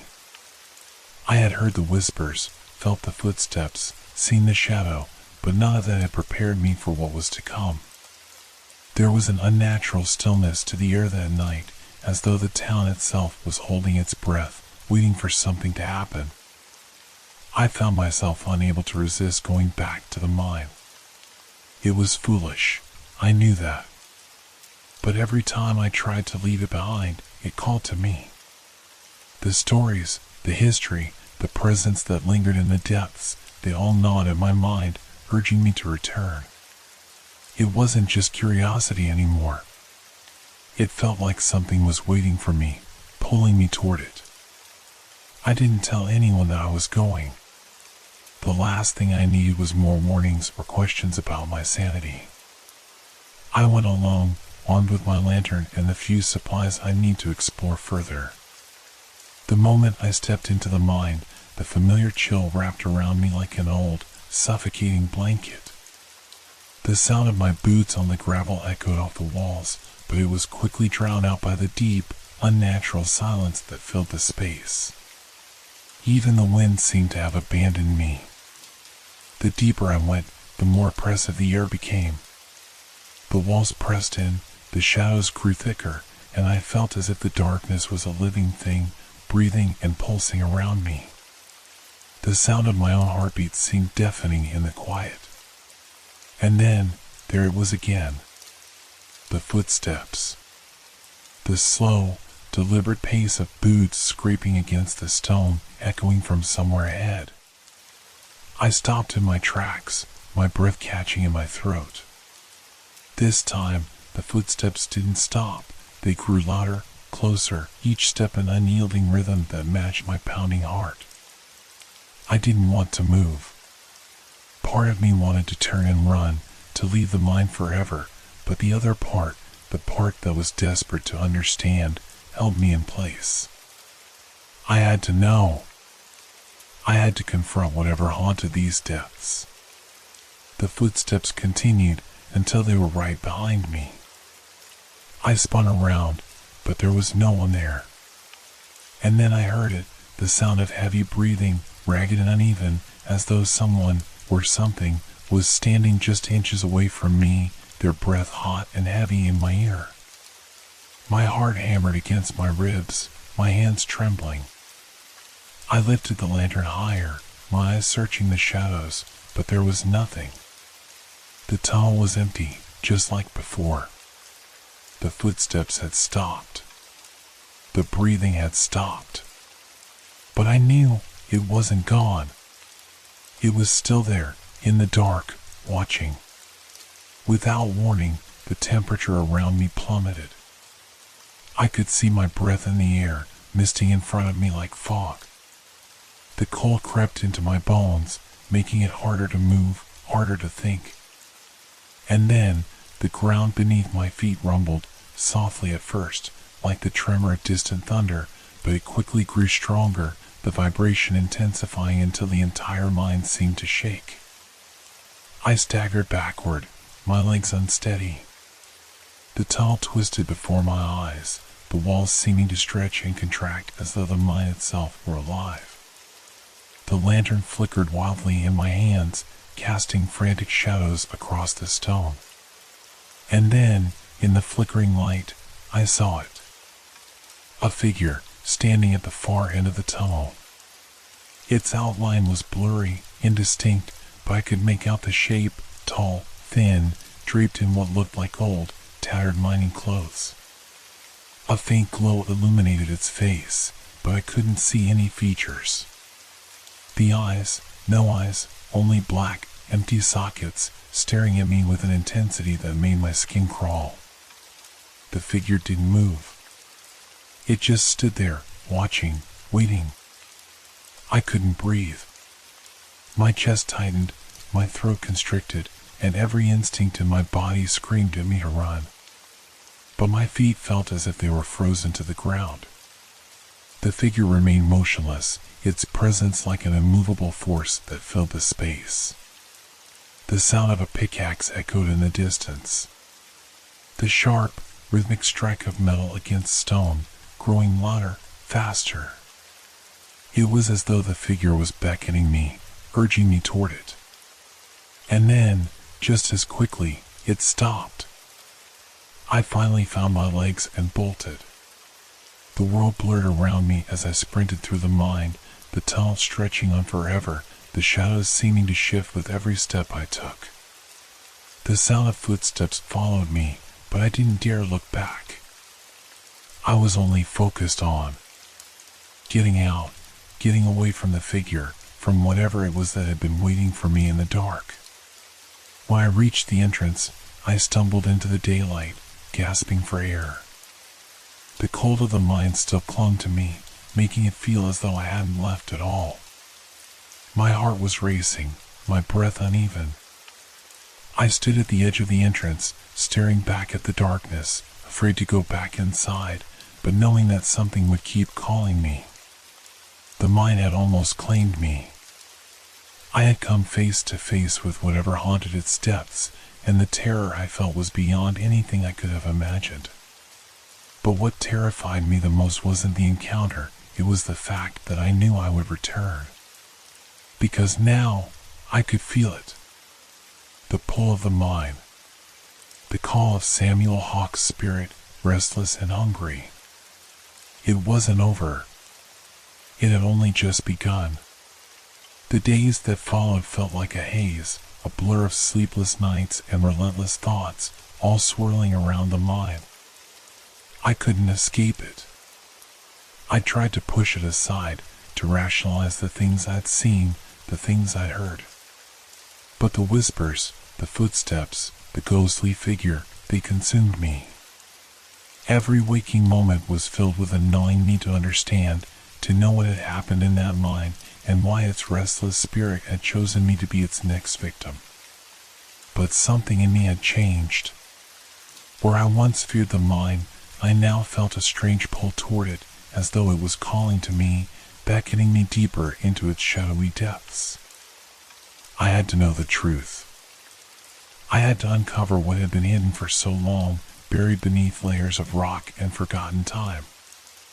I couldn't let the ghost of Samuel Hawke have his way with me, but I also couldn't deny the sick fascination that the mine held over me. It was the only thing that made sense anymore. The mine had become an obsession. It was the only thing I thought about, the only thing that mattered. The strange pull of the darkness inside its tunnels had become an insatiable hunger, gnawing at my soul. I knew I shouldn't go back. I knew it was dangerous, that something in that place wanted to trap me forever. But I couldn't help myself. The urge to return to the heart of the mine, to face whatever lay in its deepest corners, was overwhelming. I packed my supplies once again, slipping the map of the mine into my jacket pocket, my fingers trembling with anticipation. This time, I wasn't going to stop until I had answers. I wouldn't turn away, no matter what I encountered. Samuel Hawke's ghost, the footsteps, the whispers, it didn't matter. I was ready to confront it all. The journey to the mine felt different this time. The path seemed longer, the air heavier, pressing down on me with a weight I couldn't explain. The world around me felt muted, as if everything outside the mine was fading into the background. I couldn't shake the feeling that the mine was waiting for me. It was as if I was being drawn into its depths, a magnet pulled by some force I couldn't understand, couldn't fight. When I arrived at the entrance, the familiar chill wrapped itself around me like an old friend. The air inside the mine was still thick with dampness, but now there was something more. A tension, a crackling sense of expectation, as if the mine itself was aware of my return. I stepped forward, my boots crunching on the gravel, the light from my lantern casting flickering shadows along the walls. I had entered the mine many times before, but this time felt different. The tunnel stretched before me like a yawning chasm, dark and foreboding. The path that had once seemed manageable now felt endless, the darkness pressing in from all sides. My breath quickened as I descended deeper, the weight of the earth above me making the air seem thicker, more oppressive. It wasn't just the mine anymore. It was me, too. I could feel the heaviness settling on my shoulders, on my chest. The deeper I went, the more the silence seemed to grow, until it was a deafening void. Every footstep, every breath felt magnified in the stillness, and I could swear I heard something moving in the shadows. I paused, glancing around, my lantern swaying in my hand, casting uneven light. There was nothing. Just the same old damp walls and rusting remnants of the past. But then, there it was again. A whisper. A sound so faint at first that I thought it might have been my imagination. But then, it grew clearer, like a voice carried on the wind. It didn't make sense. It couldn't make sense. The mine was supposed to be abandoned, empty, forgotten. And yet, the voice called to me. Come closer. The words were faint, nearly inaudible, but they rang in my ears with a terrifying clarity. I froze, my blood running cold. The voice was familiar, too familiar. It was the same whisper I had heard during my last visit, the same voice that had urged me forward, deeper into the mine. I shook my head, trying to dispel the fear creeping up my spine. It wasn't real. It couldn't be. But it was. I moved forward, my heart pounding in my chest, the sound of my own breath loud in my ears. The deeper I went, the stronger the voice became, growing clearer with every step. You're almost there, it urged, coaxing me onward, as if the mine itself was trying to lead me to something. I followed the sound, unable to resist. The lantern's light flickered wildly, casting long, haunting shadows that danced along the walls. The air grew colder still, and the earth beneath my feet seemed to vibrate with an eerie energy. I had to know what lay ahead, what truth the mine held. But as I rounded a bend, the path ahead suddenly opened into a cavernous chamber. The ground trembled beneath me, and a strange, almost unbearable pressure weighed down on my chest. The walls of the cavern were covered in old mining tools and the remnants of forgotten labor, abandoned in haste. And then, in the center of the room, I saw it. The figure.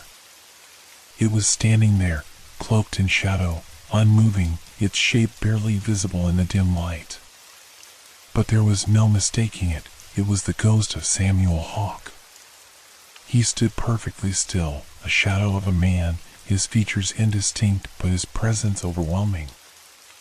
I could feel his gaze, though I couldn't see his eyes. It was as if he were staring into my very soul, and I couldn't tear my eyes away. My heart thudded painfully in my chest. I wanted to run, to flee from this horrifying encounter. But I couldn't move. The air around me had thickened, wrapping itself around my limbs like chains. The whispers continued, louder now, pressing in on me from all sides. You've come too far, they said, their tone dark and final. I stood frozen, facing the ghost, my breath shallow, my mind racing. I had come seeking answers, but now that I was here, now that I was so close, I wasn't sure I wanted to know the truth anymore. The figure didn't move, but I could feel its presence growing stronger, more oppressive. And then, without warning, the room seemed to shudder violently. The ground beneath me cracked, and the mine groaned in protest, as though it were alive, angry at my intrusion. I stumbled back, my heart racing as the world around me seemed to twist and warp.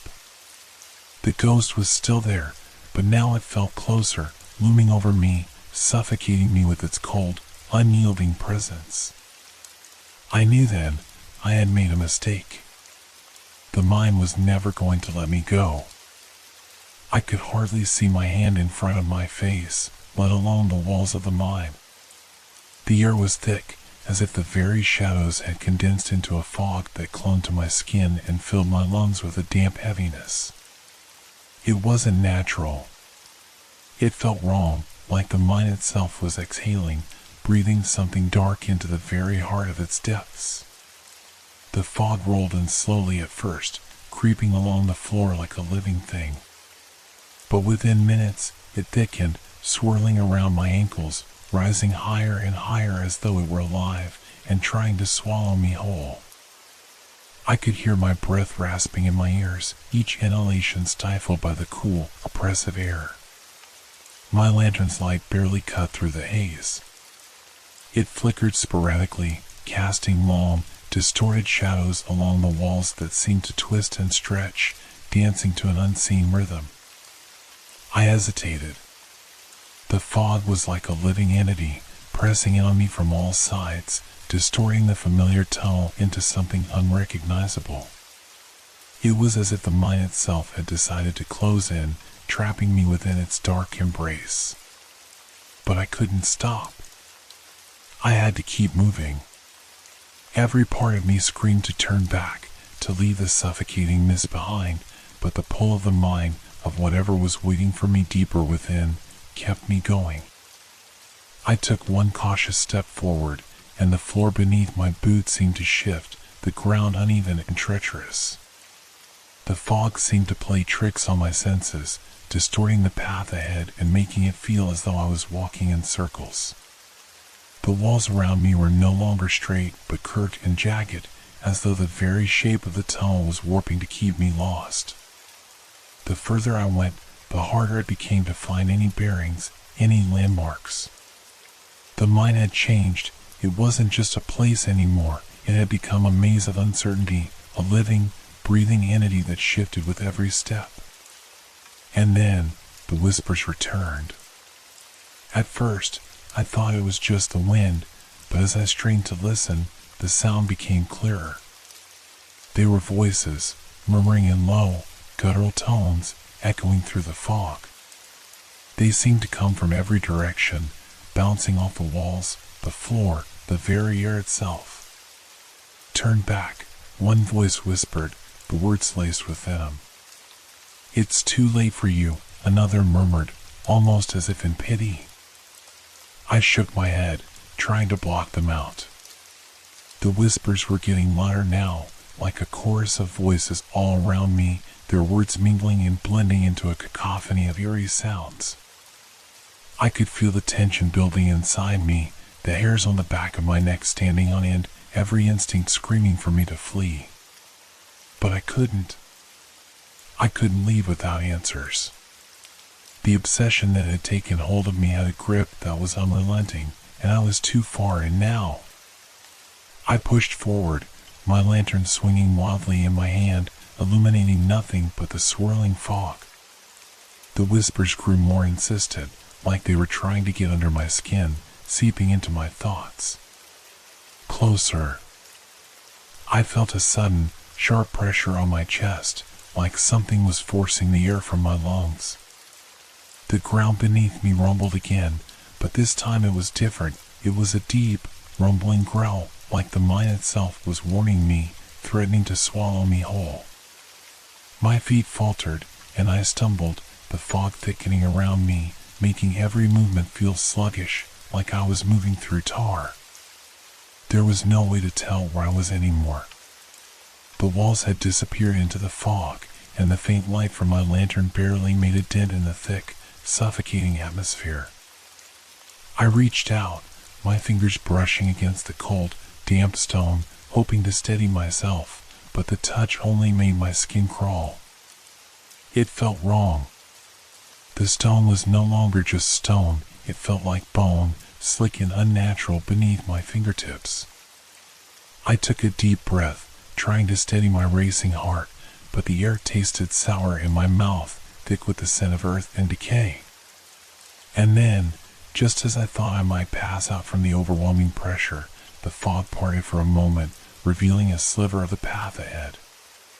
It was only a few feet, but it was enough to push me forward, to urge me on. I didn't know what I was hoping for, what I expected to find, but I couldn't stop myself. I had come this far. The mind wasn't going to let me leave without its answer. With renewed determination, I moved toward the clearing in the fog, my feet uncertain but driven by something deeper than reason. The voices followed me, their words blending into one long, distorted whisper. But just as I thought I was nearing something, some truth, some revelation, the fog closed in again, thick and suffocating. And then I saw it. A shadow moved in the distance, just on the edge of the fog, too dark, too still to be natural. My pulse quickened. It was watching me, just like before, just like in the other chamber. But this time, it was different. This time, I could feel its eyes on me, the weight of its gaze pressing down like a physical force. It took a step forward. I froze, my heart hammering in my chest.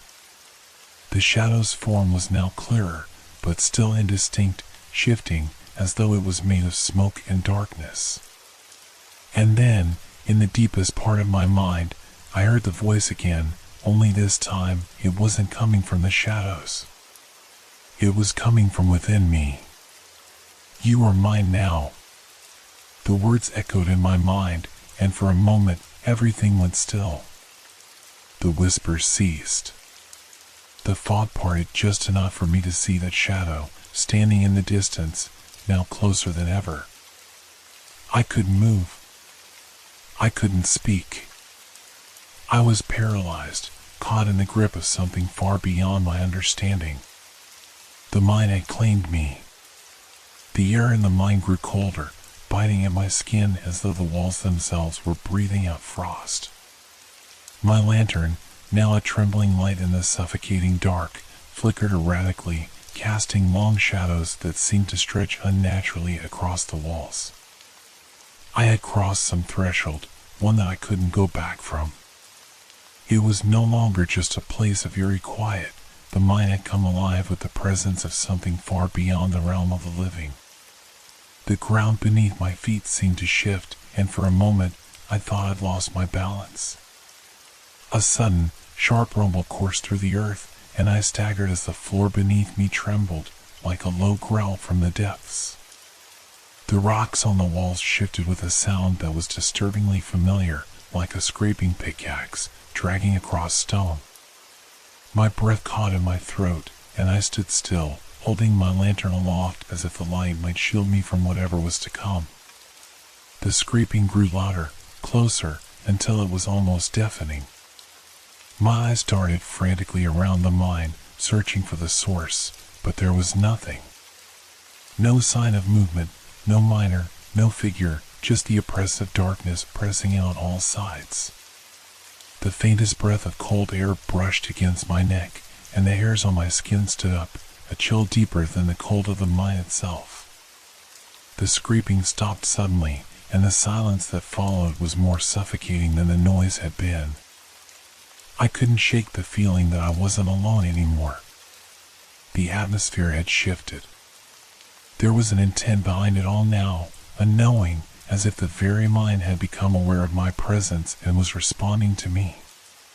The deeper I went, the stronger the sensations became, like invisible hands pulling at my thoughts, at my very mind.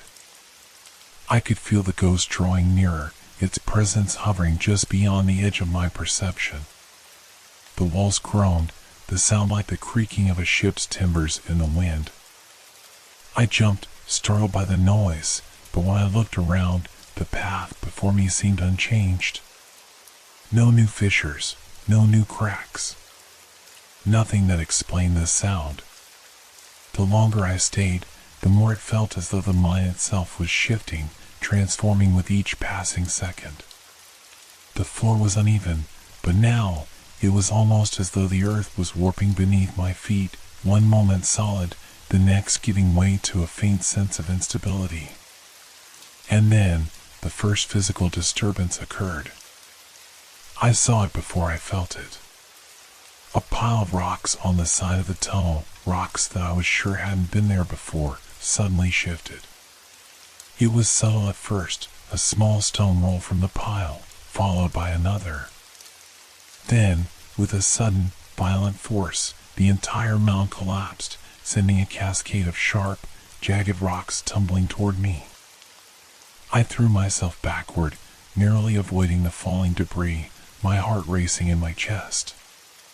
Dust filled the air, and I coughed, my lungs burning with the staleness of the air and the dust. For a few moments, I stood there, trembling, my body frozen in a mix of fear and disbelief. The rocks had come down in an instant, without warning, as though some unseen force had pushed them. There was no sound of a shift in the earth, no rumbling of an unstable wall, just the sudden violence of the rocks, tumbling toward me. I could feel the pulse of dread tightening around me as I stood there, my lantern now swaying in my trembling hand. The rumbling of the rocks still echoed in my ears, and the air around me seemed to hum with an electric charge. Something had been watching, waiting. The fog seemed to thicken again, almost as if it were alive, creeping along the floor and walls, shrouding everything in a heavy, suffocating blanket. I could feel it moving toward me, its tendrils wrapping around my ankles, pulling at my legs as if trying to drag me deeper into the heart of the mine. My breath quickened, and my feet faltered, the weight of the mine's atmosphere pressing down on me, trying to keep me trapped in its grasp. Then, without warning, I heard it again, the scraping of the pickaxe. But this time, it wasn't coming from a distant corner of the mine. It was right beside me, so close that I could feel the vibration of the metal against the stone. The sound was deafening, as if it were cutting through the walls, reverberating through my very bones. I turned quickly, my heart racing, expecting to see the figure of the miner, Samuel Hawke, standing there in the dark, his shadowy form outlined by the faint light of my lantern. But there was nothing.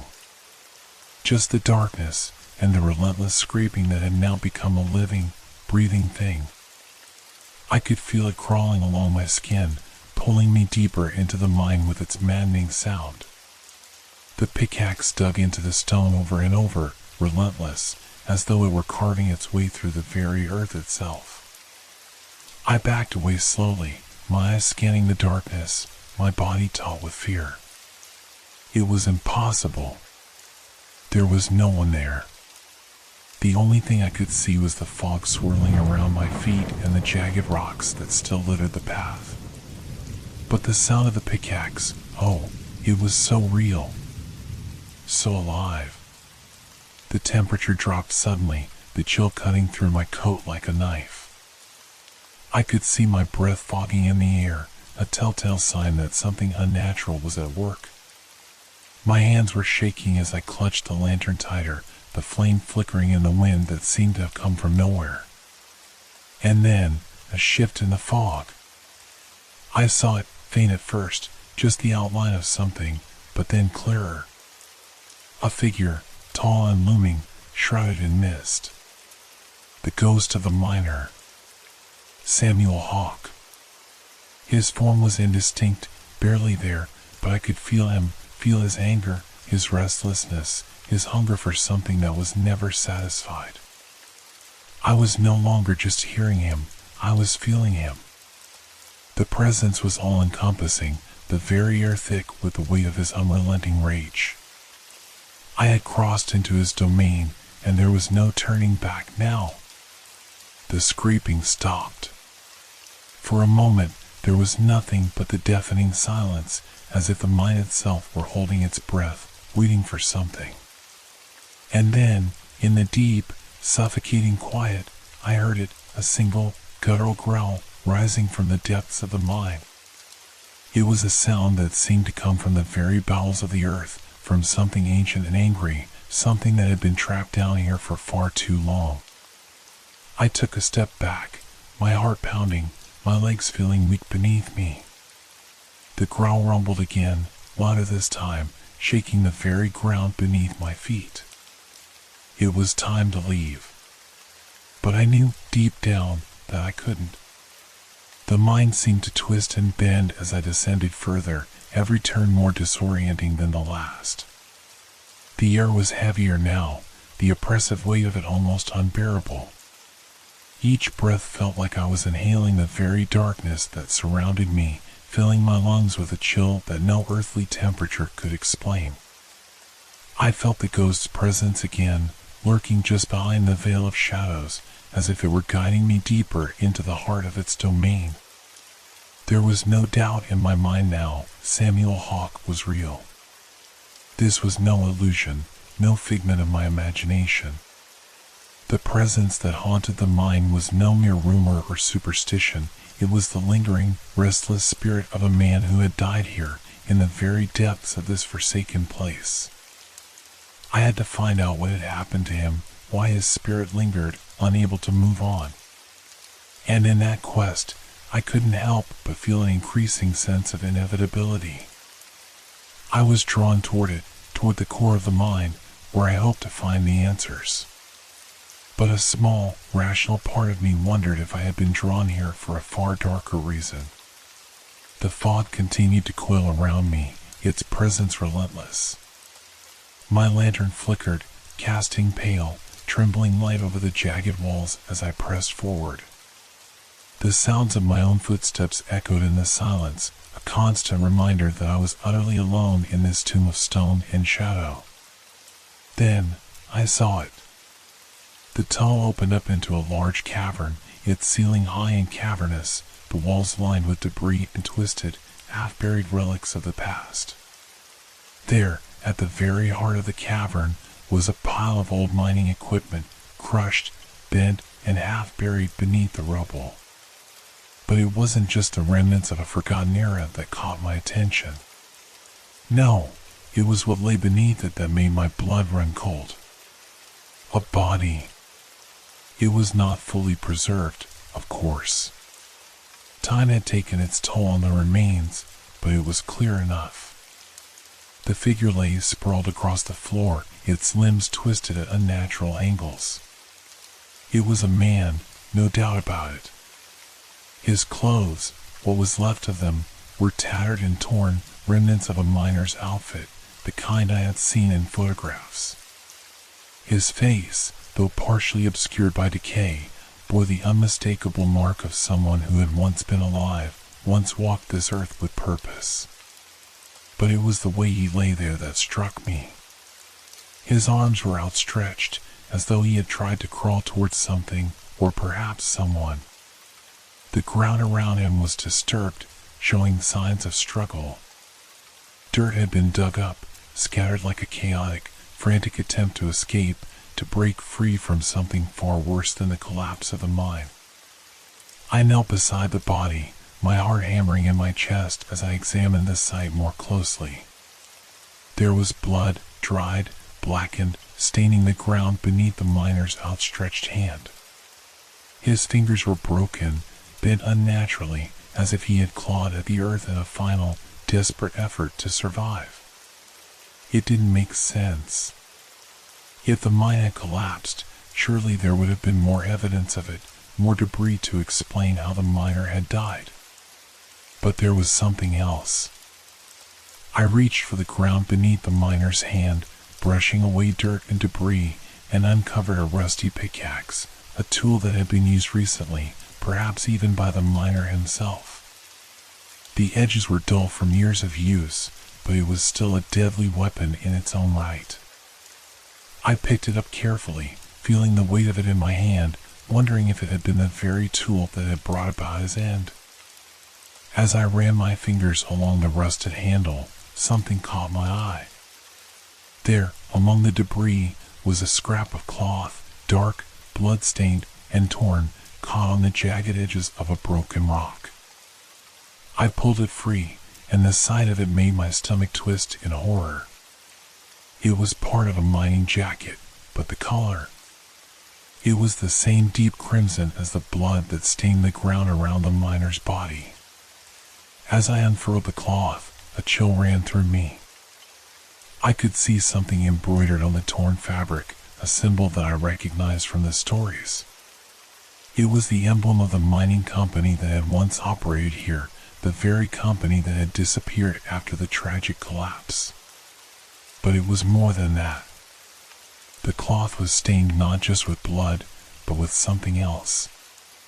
Something darker. I held it up to my face, inhaling deeply, and my senses were overwhelmed by the faint, acrid scent that lingered, like sulfur mixed with the sharp tang of iron. A scent that could only be described as death. And then I heard it. A soft, dragging sound. My heart stopped. The pickaxe slipped from my fingers, clattering loudly against the stone floor. The sound echoed through the cavern, sending a wave of panic through my veins. I stood up abruptly, spinning toward the source of the noise. It was faint, almost imperceptible at first, but it grew louder, closer. The scraping of metal against stone. I froze. The fog seemed to thicken around me, and the temperature dropped, as if the very air was drawing in with the presence of something malevolent. There, in the shadows, I saw it, a faint outline, shifting within the mist. A shadow of a figure, impossibly tall, moving with the same slow, deliberate pace as before. It was him. Samuel Hawke. I tried to move, but my legs felt like lead. My breath caught in my throat as the ghostly presence crept closer, the scraping growing louder with each passing second. The ground beneath me seemed to pulse with energy, as though the earth itself was alive and aware of my intrusion. I could feel the mine watching me, waiting, as though it had been expecting my arrival all along. The ghost was closer now, the faint outline of his form becoming clearer as he moved toward me, his spectral pickaxe raised high, ready to strike. The same pickaxe that had once been his undoing. My hands trembled, my heart pounded in my chest, and I knew with a sickening certainty that I had come to the site of his death. And now, it seemed, I was going to suffer the same fate. The ghost had found me, and I wasn't leaving this place alive. The air grew colder, the shadows stretching longer as I stood frozen in place. The scrape of the pickaxe, now unmistakable, was right behind me, the sound of metal grinding against stone sending shivers down my spine. I had to leave. I had to run, to escape before the ghost's grasp tightened around me. But as I took a step back, my body seemed to betray me. My legs refused to move. The air itself seemed to thicken, like I was wading through a dense fog, every movement sluggish and labored. My breath caught in my throat as the chilling presence of the spirit crept closer, its cold fingers brushing against my mind. I turned toward the exit, desperate to make my way back to the tunnel. But the further I tried to go, the more the mind seemed to change. The walls closed in, the path narrowing, twisting, distorting as if the very structure of the mine itself was shifting to keep me from escaping. The once familiar paths that led me here now seemed foreign and hostile. I had been here just moments ago, yet now the tunnel felt like a labyrinth of stone and shadow, twisting endlessly in every direction. I panicked. I turned again, desperately searching for an exit, my heart pounding as my feet stumbled against loose rocks and uneven ground. My body was cold, drenched in sweat, my mind racing with the horrifying realization that I was trapped. The ghost was close, too close. His presence was like a weight pressing down on me, suffocating, drowning me in fear.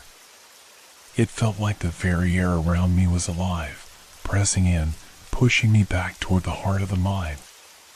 And then I heard it, the unmistakable sound of footsteps, dragging, slow and deliberate, just behind me. The sound of a pickaxe scraping against the stone.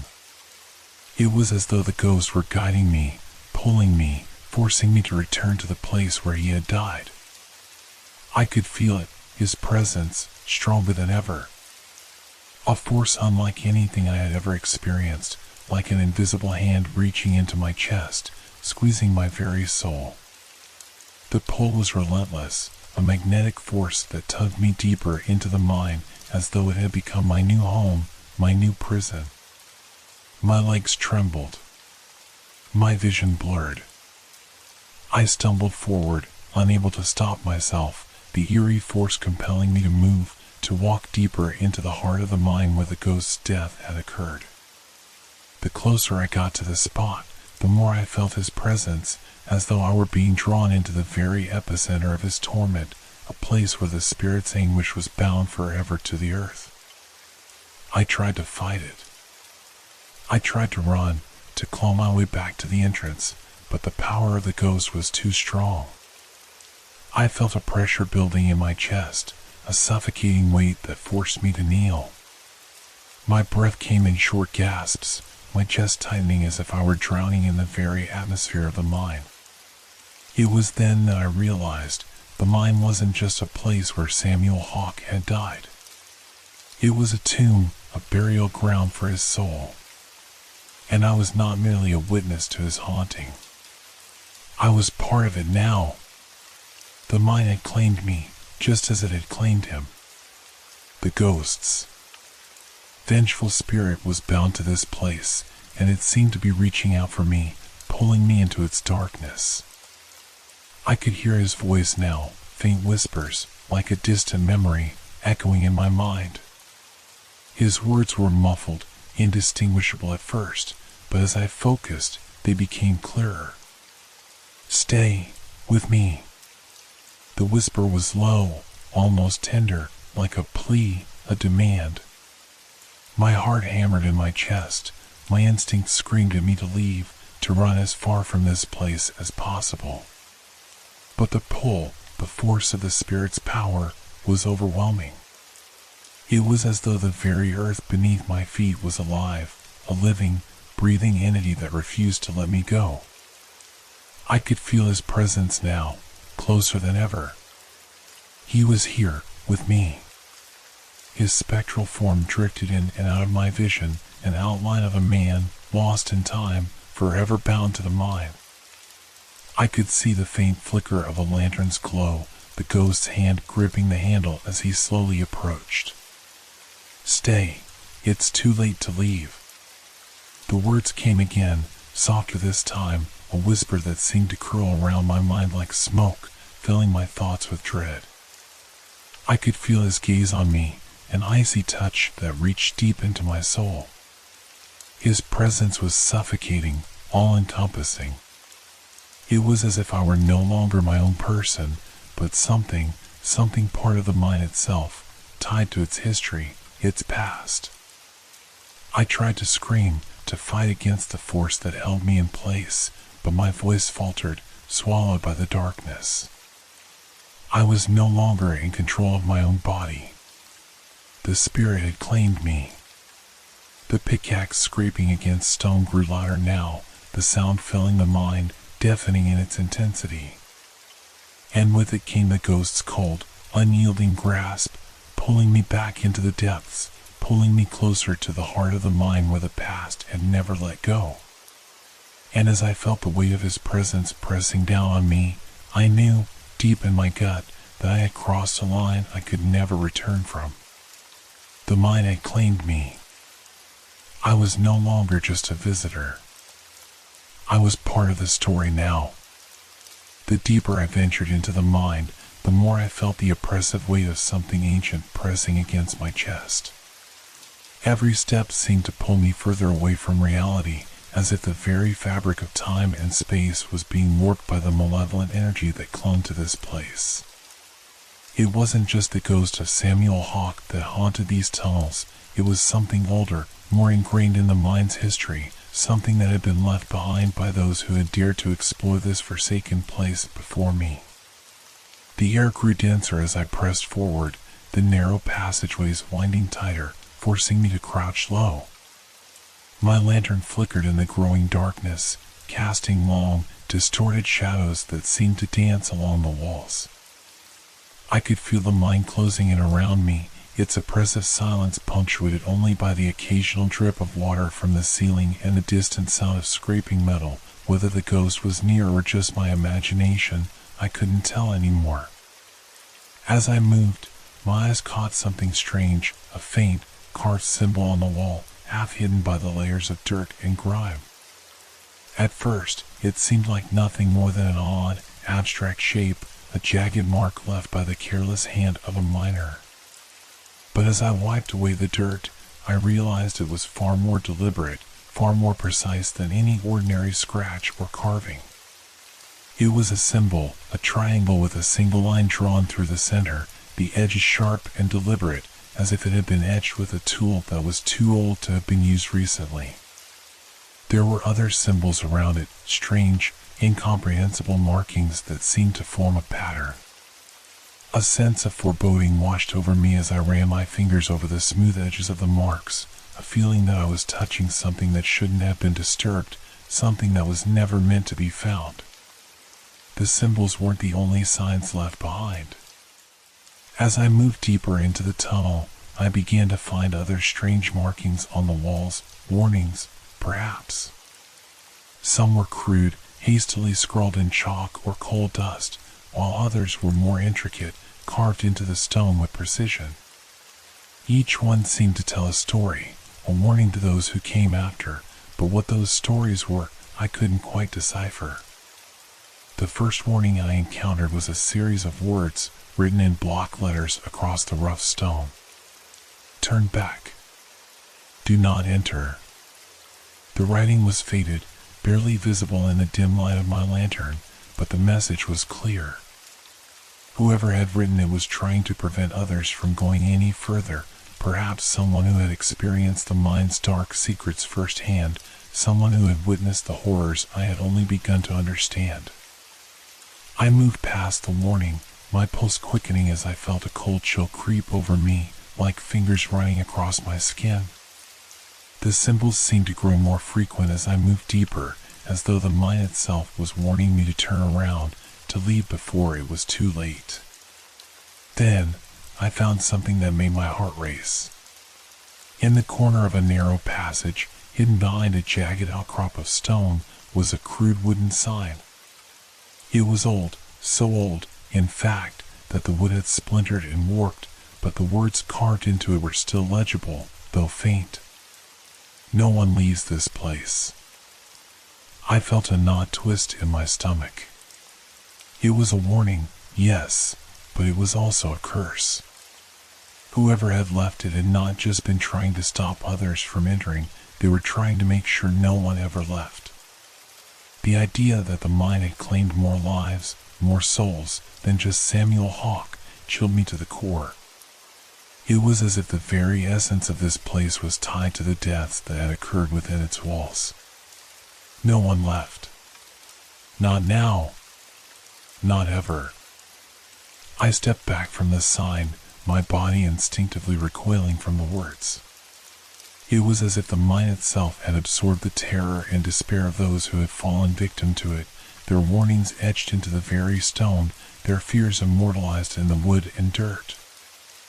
I stood there, staring at the sign, my thoughts swirling in a vortex of dread and confusion. What had happened to the miners who had been here before me? Were they victims of the collapse, or had they too been claimed by something more sinister? The further I walked, the more I realized that I wasn't just uncovering the past, I was becoming part of it. The mine had a way of drawing people in, holding them there, trapping them in its dark embrace. The thought made my skin crawl, but I couldn't stop myself. My legs moved on their own, pulling me deeper into the mine, past more strange symbols and warnings. The further I went, the more oppressive the atmosphere became. The walls seemed to close in on me, the passage narrowing until I was scraping my shoulders against the cold rock. Every footstep echoed in the silence, amplifying the growing sense of isolation.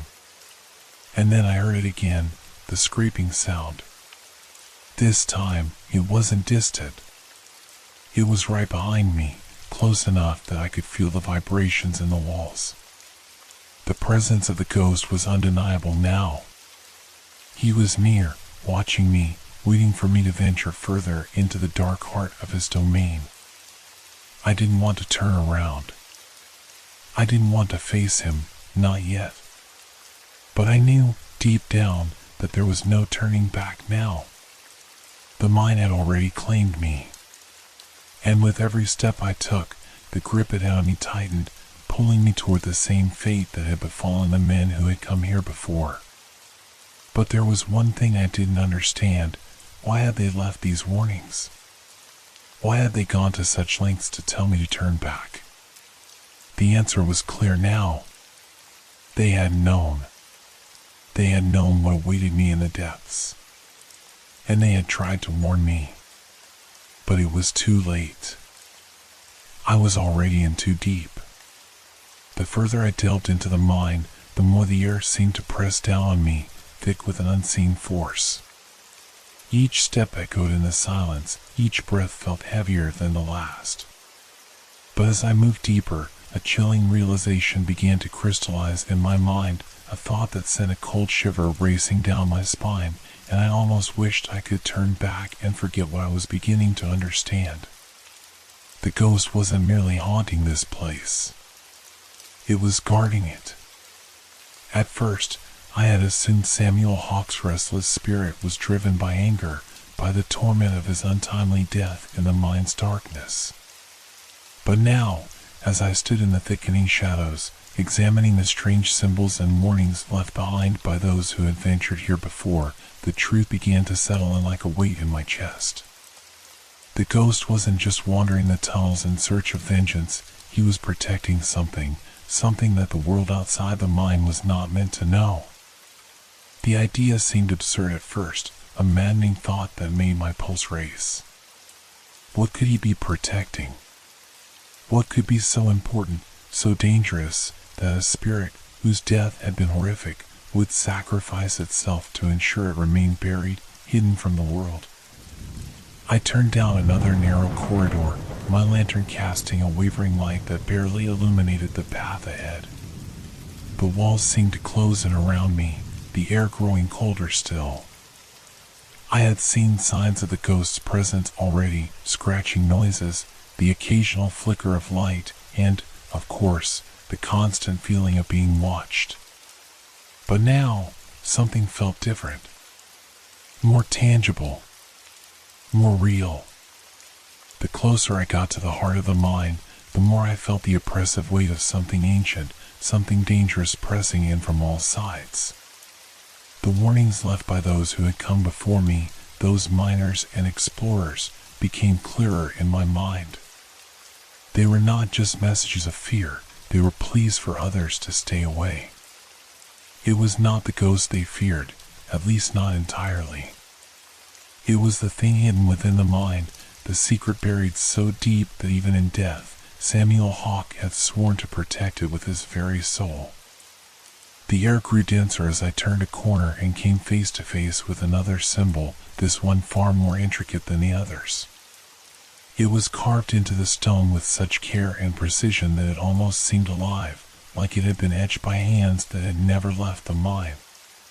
The symbol was a circle, a simple shape at first glance, but as I looked closer, I noticed lines crossing through it, forming a web of interconnected patterns that made my mind reel. Beneath the symbol, the chalky letters of a warning, almost illegible, but still visible in the dim light, read, "Do not disturb. It sleeps below." The words burned into my mind, their meaning clear as day now. The ghost of Samuel Hawke had not been wandering these halls aimlessly. He had been guarding something, something buried deep within the earth, something so dangerous that even the slightest disturbance could awaken it. My heart pounded in my chest as I realized what I had missed all along. The ghost wasn't a victim of circumstance, trapped in the mind by the collapse or by some supernatural accident. No, he had been a guardian, a sentry who had been doomed to protect this buried secret for all eternity, ensuring that no one would disturb whatever lay hidden in the deep, dark belly of the mine. But why? What was so important? What could be worth guarding so fiercely, with such a powerful, relentless force? The idea that the mine held a secret far worse than anything I had imagined grew clearer with each passing moment. I felt a chill race down my spine as I remembered the place where the ghost's presence was strongest, the spot where I had found the pickaxe remnants, where the air had turned so thick it was hard to breathe. Could it be? Could whatever Samuel Hawke had died protecting be buried in that very spot, at the very center of the mine's most treacherous depths? I stood there, motionless, the weight of my realization crashing down on me. Every warning, every symbol, every cold gust of air, all of it had led to this conclusion. The mine had been abandoned for a reason. The legend of the haunted shaft, the ghost who roamed the tunnels, these were not just tales spun to frighten newcomers. No, they were the echoes of a truth that no one had dared to uncover, a truth that the mine's protectors had tried to bury with their lives. And now, I was here. I had ventured too deep. I had uncovered the truth of Samuel Hawke's existence. And worse yet, I had disturbed the very thing he had died to protect. The scraping sound of the pickaxe came again, closer now, unmistakable. I spun around, the hairs on the back of my neck standing on end. I had thought that I was alone, but now I could feel the presence of the ghost, closer than ever, almost tangible. His chill swept over me, wrapping around my heart, squeezing the air from my lungs. I could hear him, just beyond the flickering light of my lantern. His whisper was louder now, clearer, not the ethereal call I had heard before, but something more urgent, more desperate. Leave this place. The voice was cold, like the grave, but there was something else in it, a warning, a plea, a final, desperate attempt to keep me away from the heart of the mine.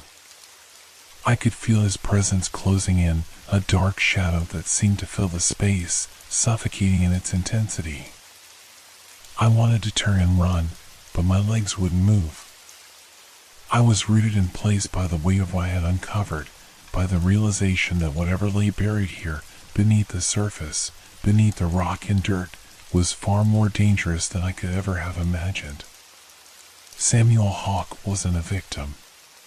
He wasn't just a lost soul. He was the keeper of a terrible secret, a secret that the mine's restless spirit would never allow to be unearthed. And now, I had uncovered it. The cold was unlike anything I had felt before. It wasn't just a chill that gripped your skin or a sharp bite that made you shiver. It was deeper, a bone-deep cold that seemed to crawl into your very marrow. The air was heavy, thick with something that pressed against my chest and made it harder to breathe. My lantern flickered violently, as though struggling to push back the darkness that surrounded me. But it was the darkness I could feel in my bones that terrified me most. The scrape of metal against rock came again, sharp and deliberate, echoing through the narrow tunnels. It was closer now, unmistakable. The sound of a pickaxe, slow, measured, as if the ghost had all the time in the world. There was no hurried movement, no frantic urgency. It was the sound of something, or someone, at work. The very act of it, so methodical, so measured, sent a cold thrill of fear through me. I could feel the presence long before I saw it. There was something oppressive about it, something so heavy and suffocating that it made my chest tighten with every breath. It was as if the very air was closing in on me, choking me, making it harder to think, harder to see beyond the swirling darkness. I was no longer alone in these tunnels. I could feel him, his presence seeping through the cracks in the walls, crawling into my mind like a thick fog. And then, suddenly, the silence broke. It wasn't the sound of the pickaxe anymore, but the sound of footsteps, slow, deliberate, like the tread of boots on stone, dragging just enough to make them audible. A soft shuffle that sent waves of dread crashing through me, the kind of sound you couldn't escape, no matter how far you ran. My heart pounded in my chest. I turned quickly, scanning the tunnel for any sign of movement. But there was nothing.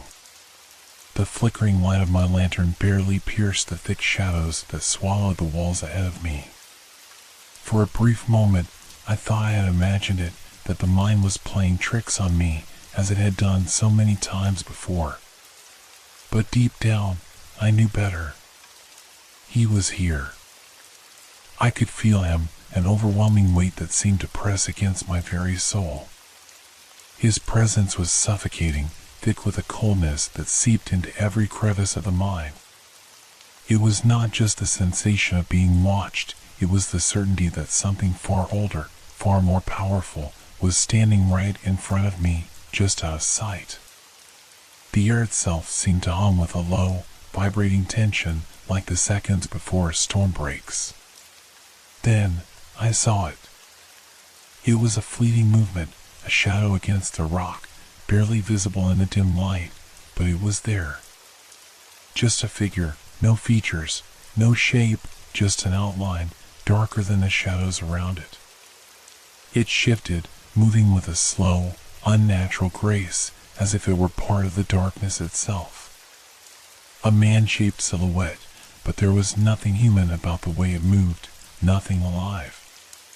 My breath caught in my throat.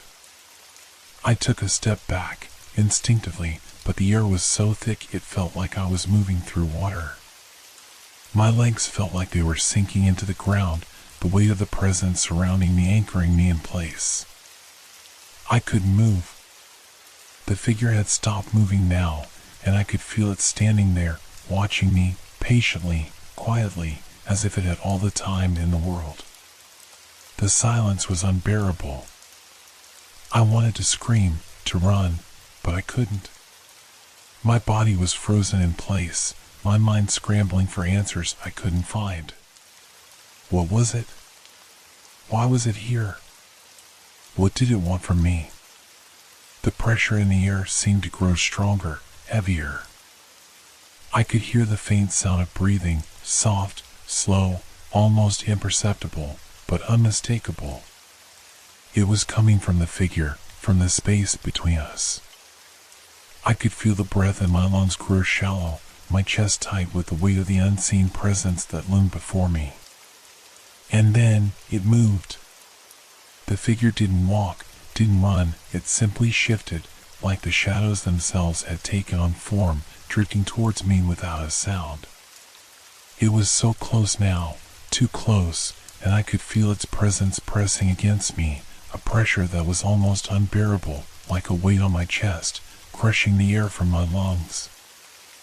I wanted to scream, but my throat felt tight, my voice lost in a suffocating silence.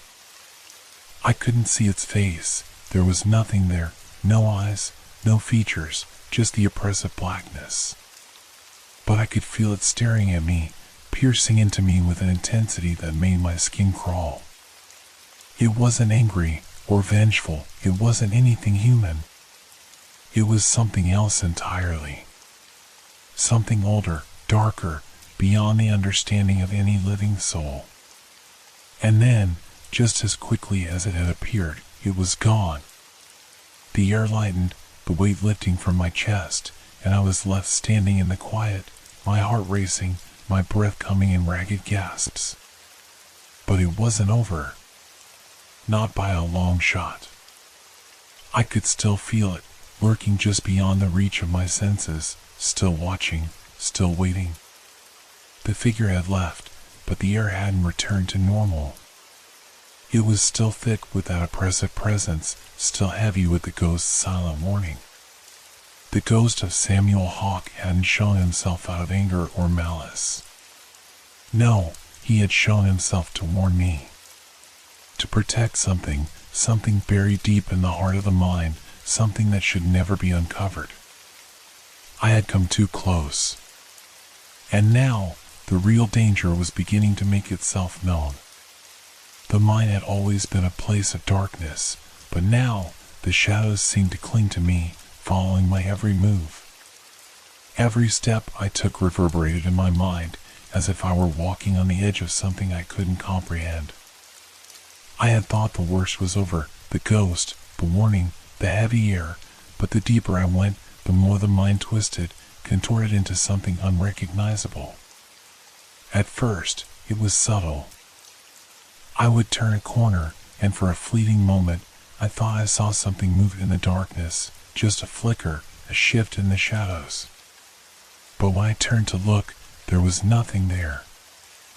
I tried to rationalize it. The mind plays tricks on you when it's isolated, I thought. The mind was dark, disorienting. Of course, I was seeing things. But then it started to get worse. I stopped in my tracks, breath catching in my throat as I stared at the wall in front of me. The rock, once solid and unmoving, now appeared to breathe. It was subtle, almost imperceptible, but undeniable. The jagged edges of the stone seemed to pulse, the cracks deepening, expanding like veins, as if the mine itself was alive, drawing in air. My heart began to race, and I forced myself to look away, to focus on the path ahead. But it was hard to shake the feeling that the walls were closing in, that the tunnel was narrowing, bending around me, suffocating me. I tried to call my mind back, to cling to some semblance of control. But the deeper I went, the more it felt like reality was slipping away, slipping through my fingers like sand. I could hear whispers now, soft and unintelligible, coming from all directions. They were so faint at first that I thought they might have been the wind, or perhaps my own thoughts echoing through the narrow corridors. But soon, the whispers grew louder, closer, and I could swear they were speaking directly to me. Come closer. It's almost time. Don't run. Don't leave. I shook my head violently, willing the voices to stop. But they didn't. The whispers turned into words, sharp and clear, but twisted, as though spoken by 1,000 voices all at once. They were not kind, nor comforting. They carried a weight, a promise of something I didn't want to understand. Then, I saw it. It wasn't a figure this time, or a shadow in the corner of my eye. It was a vision, clear and horrifying. The ground beneath me cracked open, a deep chasm stretching into the earth. The walls of the mine began to twist, transforming into shapes that weren't meant to be, faces appearing in the rock, their eyes wide with terror. I staggered backward, my legs buckling beneath me as I stumbled to the ground. My hands pressed against the cold earth, but it wasn't solid anymore. It was soft, like flesh, like skin, pulsing with life. I closed my eyes, forcing myself to breathe, to calm the panic that surged in my chest. I had to focus. It wasn't real. It couldn't be real. But when I opened my eyes again, the hallucination remained, the faces still staring at me from the stone, their mouths silently screaming. I turned away, frantic, but the images followed me, worse now, sharper, as if they were no longer bound to the ground but floating in the air, surrounding me. You shouldn't have come. The voice wasn't a whisper this time. It was a growl, deep and guttural, coming from somewhere just behind me. I whipped around, but there was nothing there. No figure, no shadow, just the oppressive dark of the mine. I reached for my lantern, my fingers trembling as I grasped the handle. The light flickered again, and for a moment I thought it would go out entirely. I was losing myself in this place, I realized. Losing my grip on what was real. And then, just as quickly, the hallucinations vanished. The faces faded from the rock, the chasm closed, and the whispers fell silent. The air cleared, and the mind returned to its natural state, silent, suffocating, and dark, but there was no mistaking what I had seen. I had imagined it, surely. The mind plays tricks, especially in places like this. I tried to rationalize it again, but the unease in my stomach refused to go away. What was real? What was happening? I pressed my hand to my forehead, my pulse throbbing in my temples. Was it the mine? Or had I gone mad? But there was something else, something in the air, that told me I wasn't alone. The weight of it, that unshakable presence, was stronger than ever. And then I heard the sound again, the pickaxe, slow and steady, scraping against the stone. This time, it was louder, closer. No longer just an echo in my mind. It was real. The ghost was real. But what about the hallucinations? What about the voices? Were they his? Or had they come from the mind itself, feeding off my fear? The silence after the sound of the pickaxe was deafening. I stood frozen in place, my mind a tangle of doubt and fear. I could no longer tell what was true. I thought I had come to understand the ghost's purpose, his need to protect the mind. But now, as the dark corners of my mind began to blur with the visions I had seen, I wondered, what was real? The chilling truth pressed in on me, this place was changing me, warping me. And I didn't know how much longer I could trust my own mind. The mind had become a maze of fear and confusion. Every step I took felt heavier, as if the weight of the air itself was trying to pull me into the depths of the earth. The walls pressed in tighter with each breath, the darkness suffocating, consuming, until there was no light left except for the faint flicker of my lantern. I had seen the ghost before, brief glimpses, fleeting shadows, the cold breath of its presence, but this time there would be no mistaking it. I knew it. I could feel it.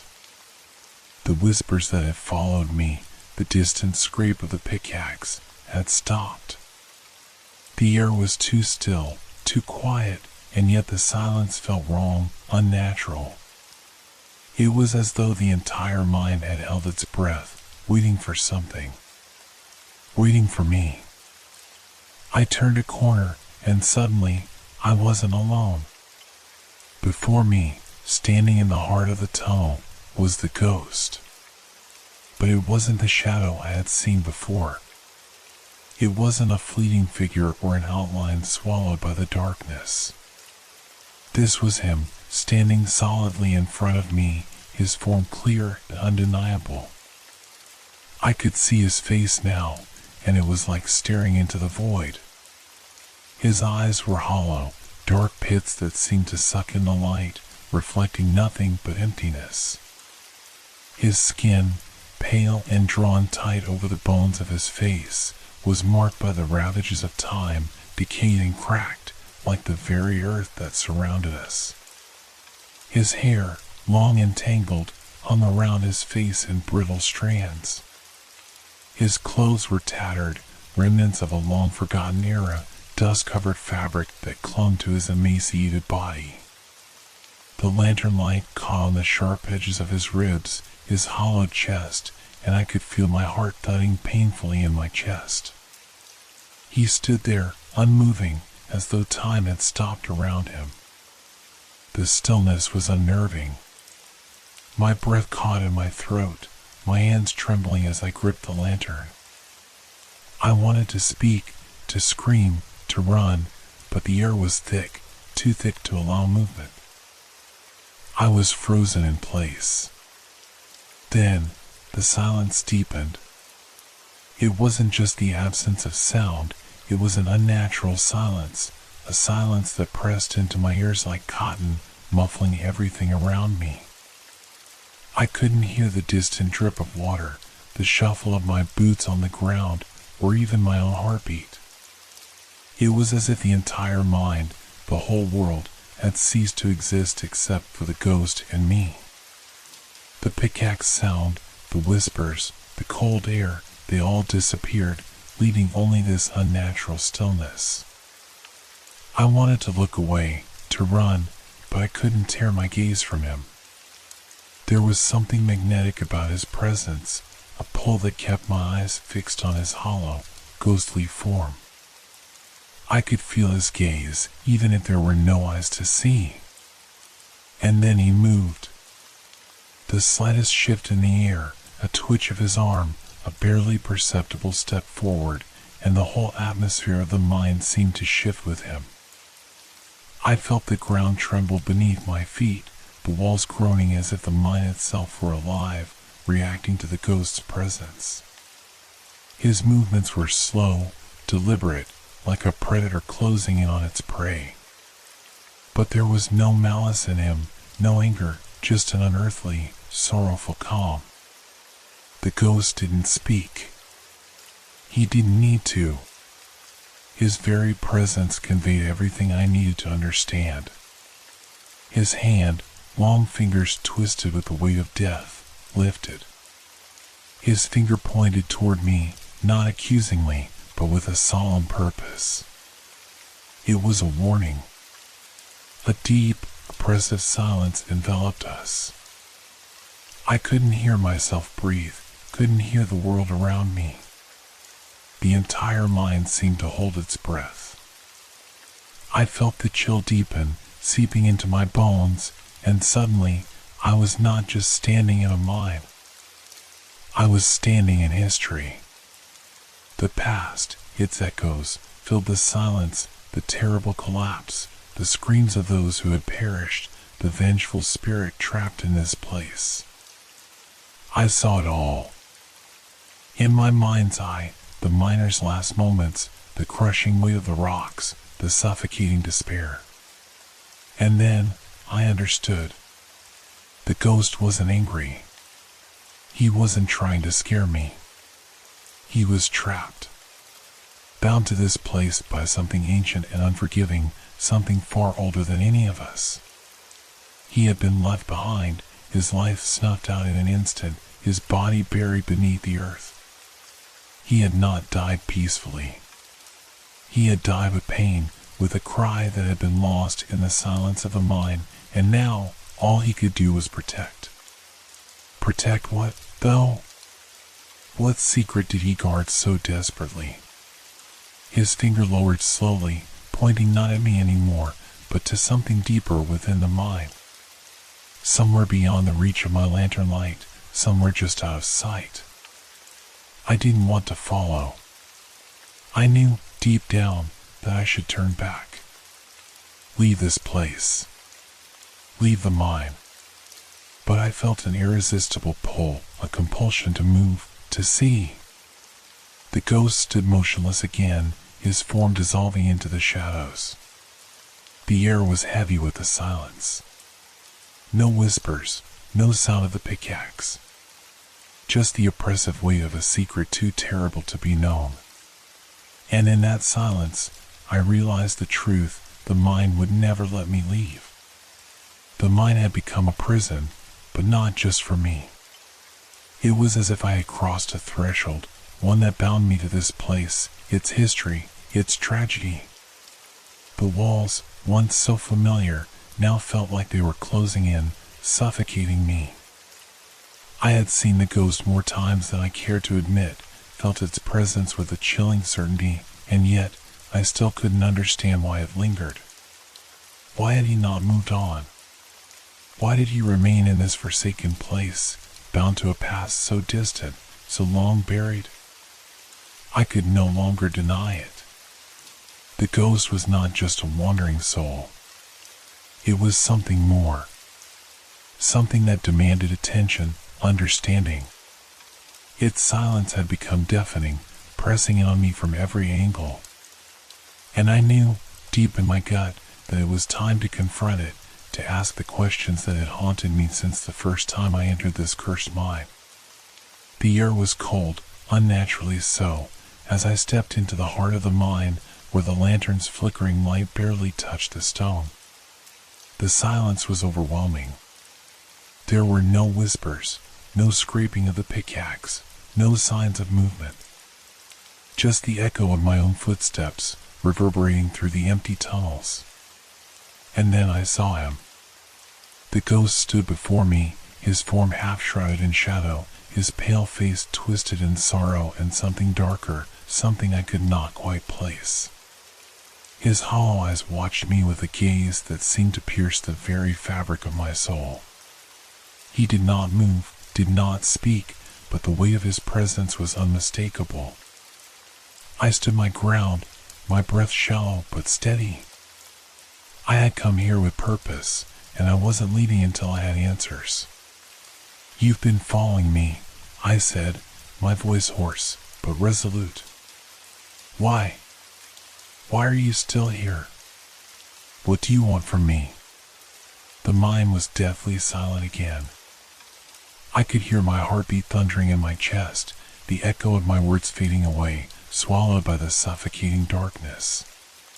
The ghost did not answer, but I could feel the pull, that oppressive weight pressing down on me. He was waiting, just as I had been waiting. "Do you want me to leave?" I asked, my voice breaking as I fought to control the fear creeping up my spine. "Is that it? Do you want me to forget this place, forget you?" Still, the ghost said nothing. He stood motionless, like a monument to a forgotten tragedy, his eyes never leaving mine.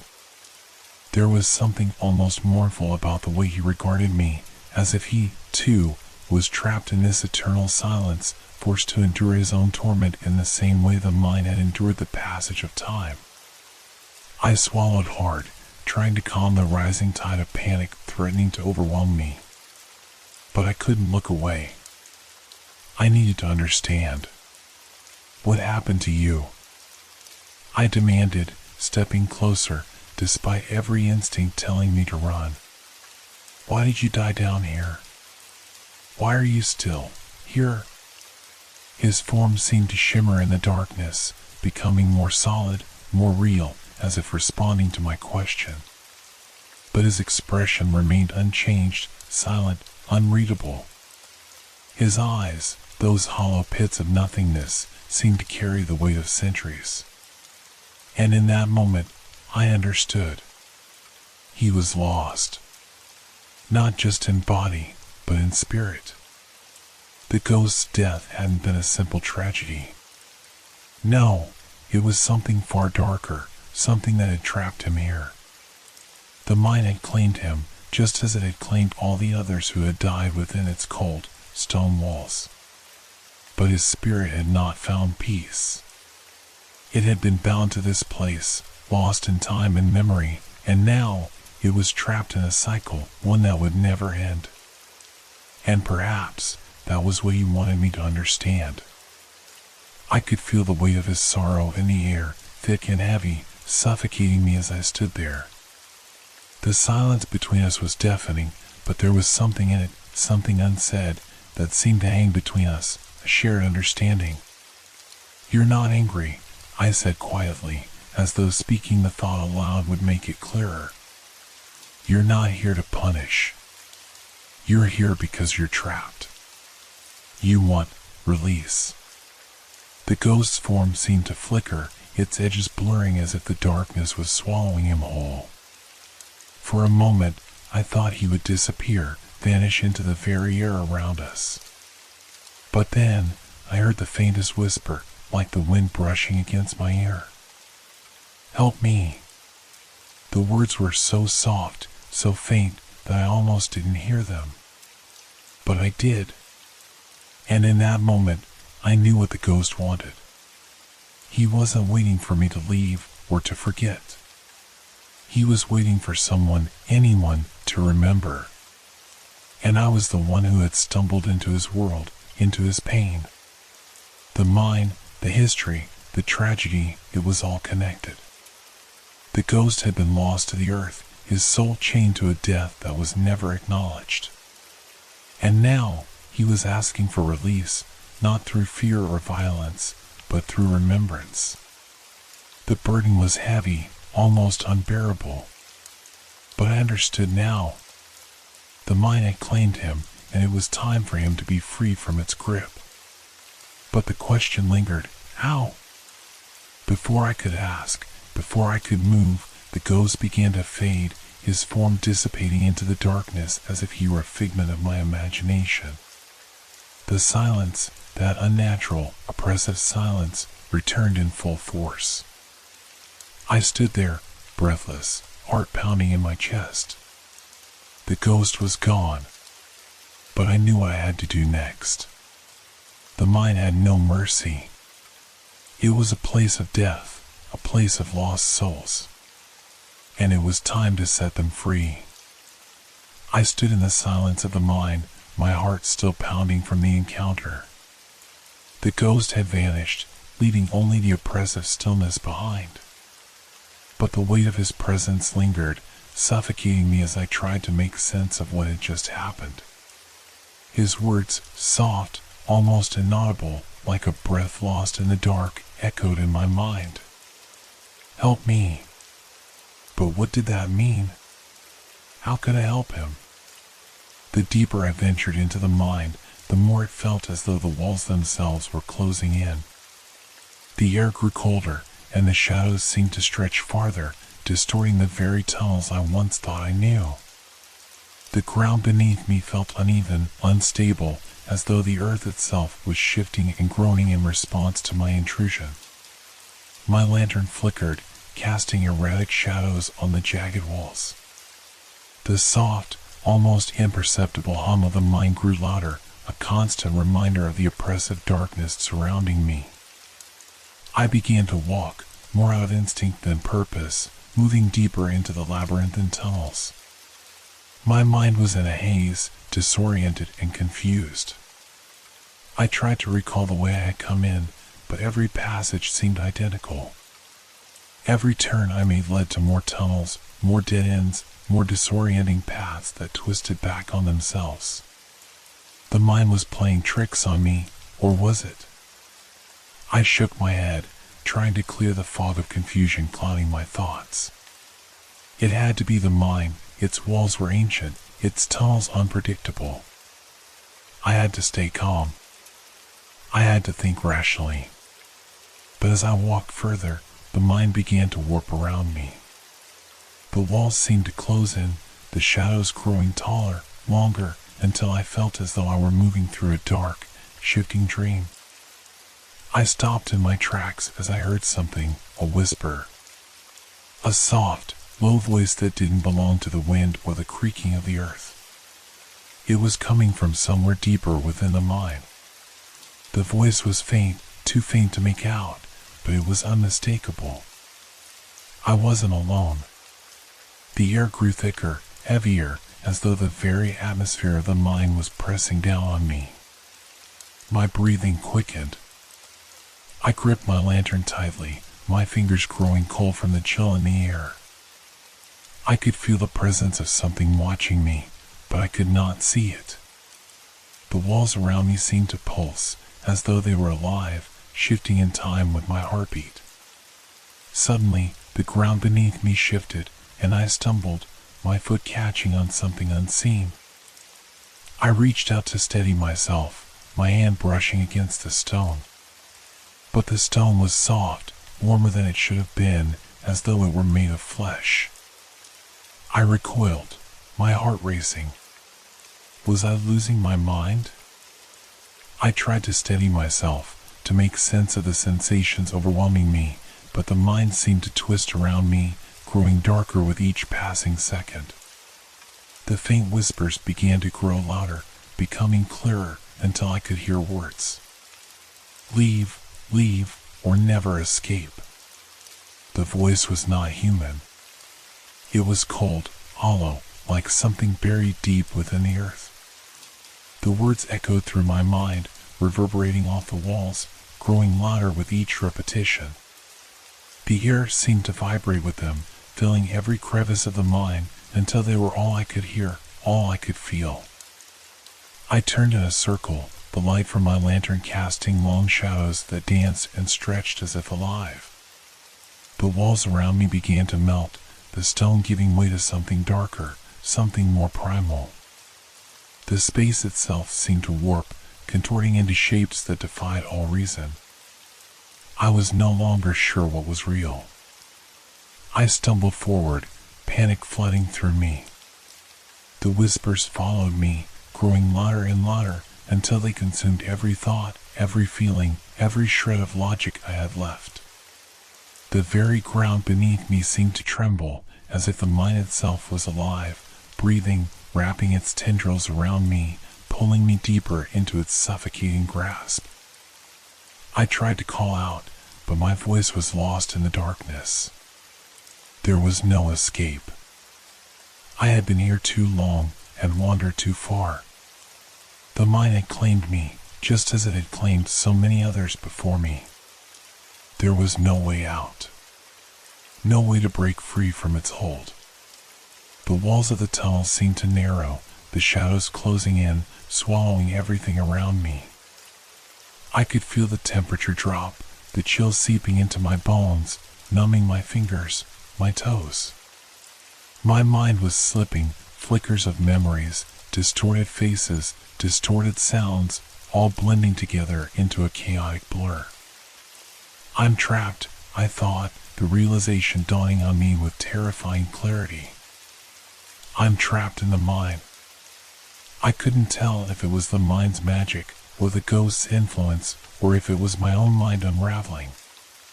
But the sense of being bound here, of being pulled deeper into its dark heart, was suffocating. The walls, the whispers, the shadows, they were all part of it now. There was no difference between the mind and my own mind. The lines had blurred, and I couldn't tell where one ended and the other began. The walls of the tunnel warped again, distorting like liquid, and I reached out, desperately trying to steady myself. My hand found something cold, something hard. But when I looked, it wasn't the stone. It was a face, twisted, skeletal, half-formed, like a shadow of a person. I screamed, stumbling back, but the face remained, its hollow eyes staring into mine, its mouth open in a silent scream. And then it was gone, replaced by the endless, shifting darkness. I ran, but the mind was closing in around me. Every turn I made led to more darkness, more twisting corridors, until I couldn't tell which way was up, which way was down. The whispers followed me, and in their wake, the air grew colder, the shadows longer. The face was still there, lurking in the corners of my vision, never leaving me. I was no longer sure what was real. Had I ever been?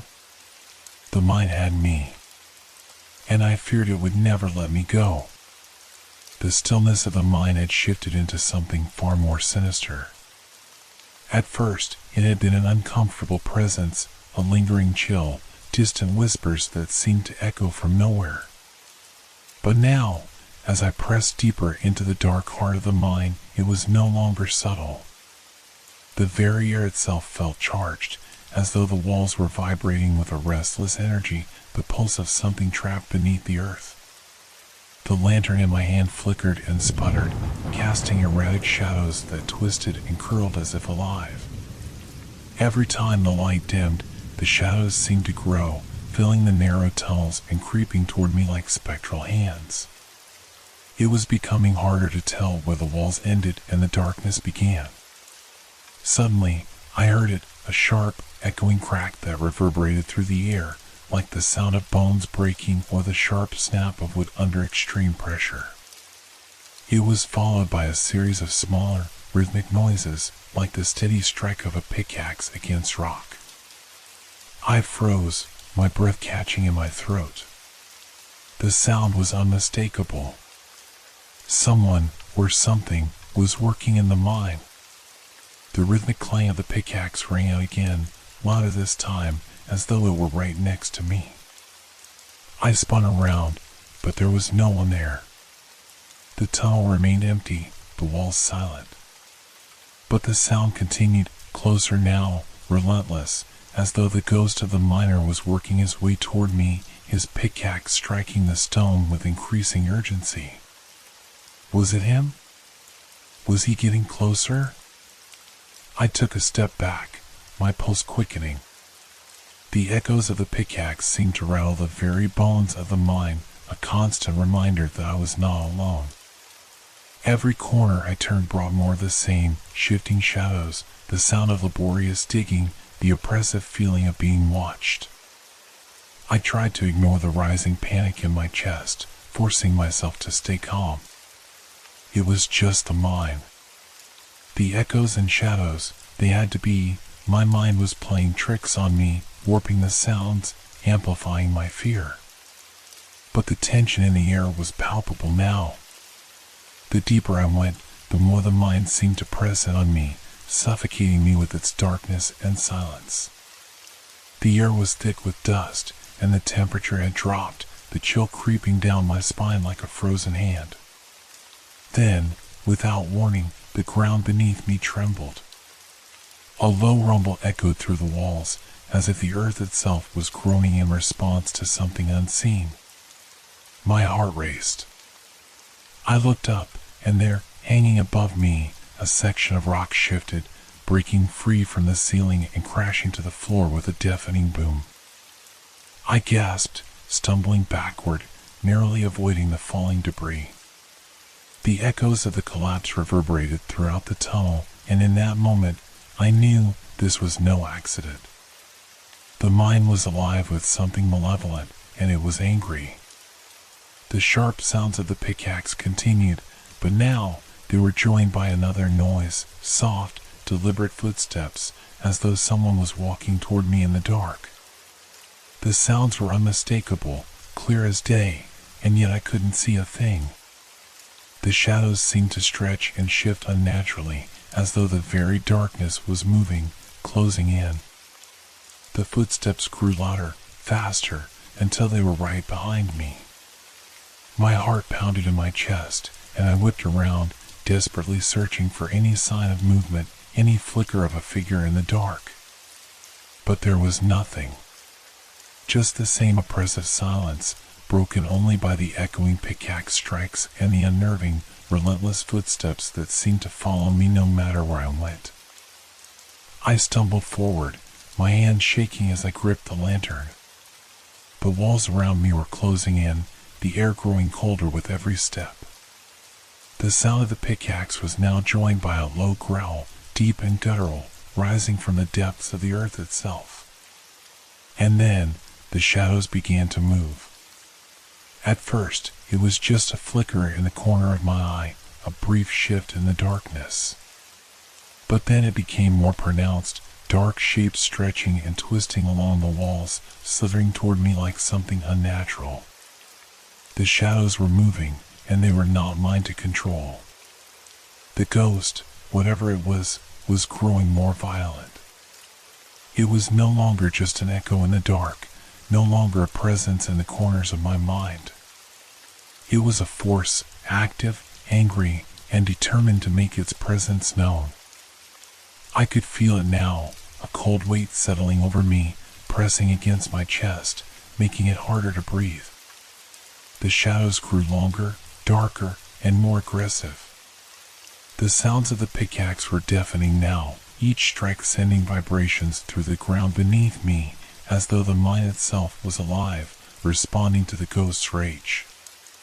With every step I took, the shadows seemed to grow more oppressive, more tangible, as though they were reaching out for me, trying to pull me into their embrace.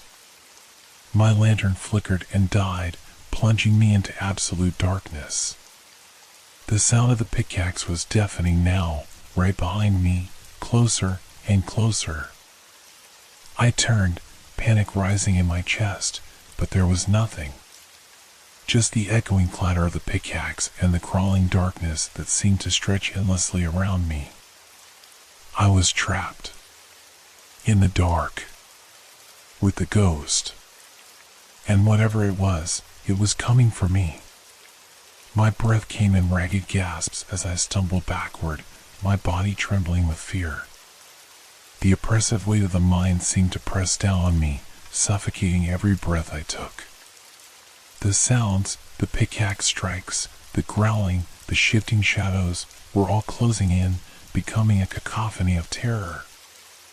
I couldn't think clearly anymore, my mind consumed by the need to escape, to run from whatever haunted this place. I spun around, looking desperately for a way out, but the mind was no longer familiar. The narrow tunnels that once seemed to lead in one direction now twisted like serpents, curling back on themselves, and the darkness stretched out impossibly far. Every step I took felt as though the ground was shifting beneath me, as though the earth itself was conspiring to trap me within its cold embrace. This can't be happening. I took a deep breath, trying to steady myself. I can't let this place have me. I refused to let it. The ghost was not going to win. The mind-numbing fear that had gripped me since I first entered the mine was threatening to overtake my senses, but I had to fight back. I had to survive. I forced myself to move, putting one foot in front of the other, determined to find the exit, to break free from the mine's clutches. But with every step, the corridors seemed to shift, changing before my eyes. What had been a clear path just moments ago was now a maze of jagged rocks and dead ends, the walls closing in on me as if mocking my attempts to escape. The whispers had grown louder, now filling my ears like a constant buzzing, like 1,000 voices speaking all at once. I clenched my hands into fists, fighting the urge to scream. I couldn't let them get to me. I couldn't let the mind win. Focus. I had to focus. I scanned the walls for any sign of the entrance, anything that would tell me I was going in the right direction. But all I saw was darkness. There were no markings, no clear indication of the way out. The walls themselves seemed to move, to shift, as though the very structure of the mine was alive, changing to keep me trapped. I turned sharply, hoping to find a way back the way I had come, but to my horror, the tunnel I had just walked through was gone, replaced by a new corridor that stretched out in a direction I didn't recognize. The walls were uneven, jagged, and the air was thick with the scent of damp earth and decay. My heart raced as I took a step forward, unsure of where to go, unsure if this was even the same mine I had entered. This isn't possible. It can't be real. But it was. The mine was alive, shifting, reacting to my presence. Every turn I took led me deeper into the labyrinth, further into the heart of the darkness. I could feel the walls closing in on me, could hear the echo of footsteps behind me, though when I looked, no one was there. The shadows seemed to grow, to stretch out of the walls like fingers, reaching for me, pulling me in. I took a deep breath, refusing to give in to panic. Stay calm. Keep moving. But as I walked, the ground beneath me trembled again, this time more violently. The floor cracked, and a deep rumble shook the walls, making my teeth rattle. A section of the tunnel above me shifted, large rocks falling from the ceiling, blocking the path behind me. I turned to run in the opposite direction, but the mine seemed to react, closing off that escape route too. The walls were shifting, sealing themselves shut, trapping me. I was trapped. The realization struck me like a cold slap across the face. The mine had me now. There was no escape.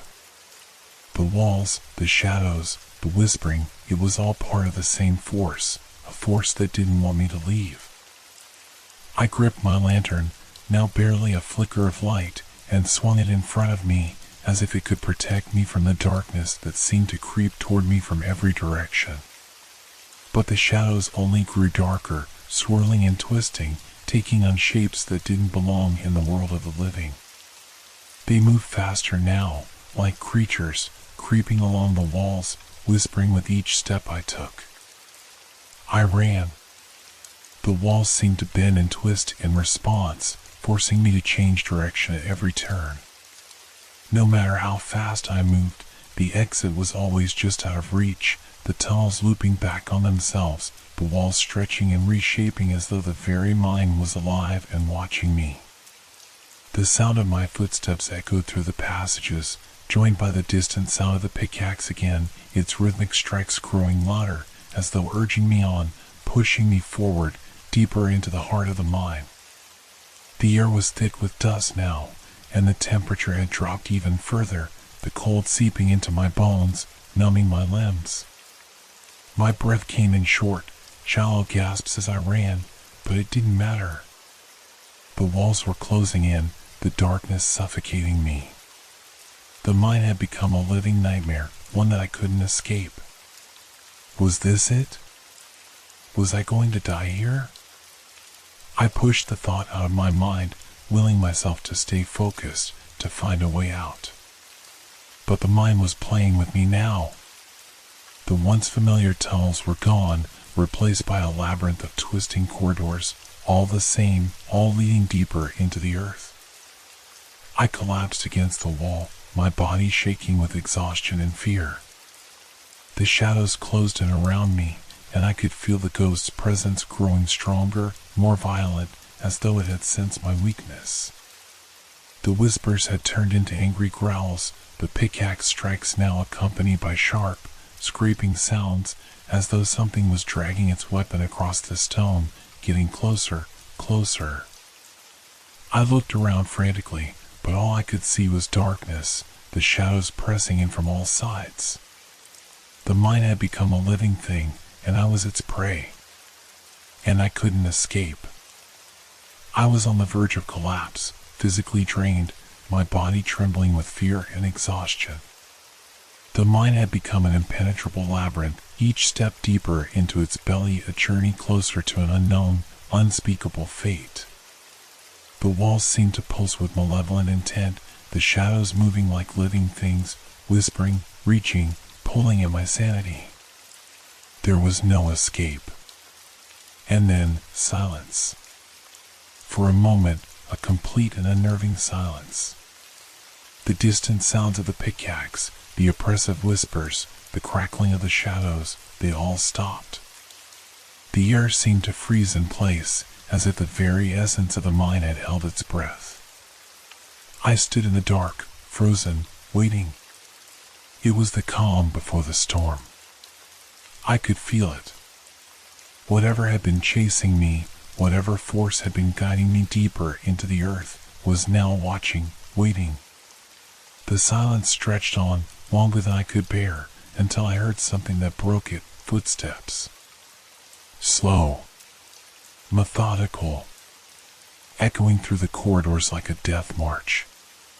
They were close. So close. I couldn't turn back anymore. I had reached the point where there was no retreat. The mine had already claimed so much, my hope, my sense of time, and my will to survive. Now, it seemed to want my life. It was as if the spirit of the miner, whose ghost I had feared, had finally come to claim me. I had a choice, one that I didn't want to make, but the desperation clawing at my chest left me no other option. I could run. I could continue my frantic, hopeless escape, hoping that somehow, some way, the mine would release me. Or I could confront the ghost. I could demand answers.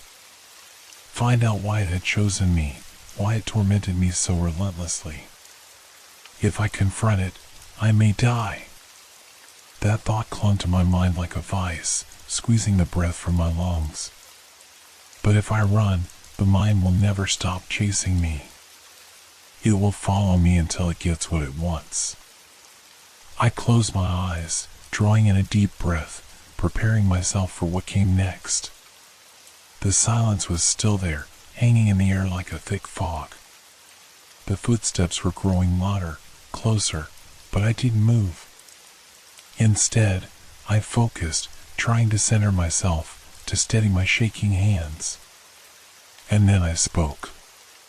The words seemed to come from somewhere deep within me, a final defiant cry against the darkness that had consumed the mind. "What do you want from me?"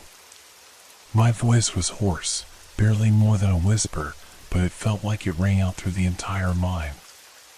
"Why won't you let me leave? Why are you doing this?" The air shifted then. A breeze, cold and heavy with the scent of earth and decay, swept through the tunnels. It felt like the mind itself was listening, responding. I held my breath, waiting for the response. For a long moment, there was nothing but the oppressive silence. And then, the temperature in the air dropped drastically. A gust of icy wind rushed past me, carrying a voice. It wasn't human. There was no warmth, no tone. Just the sound of raw anguish. "Leave, while you can." The words hit me like a physical blow, sending a tremor through my body. But then something changed.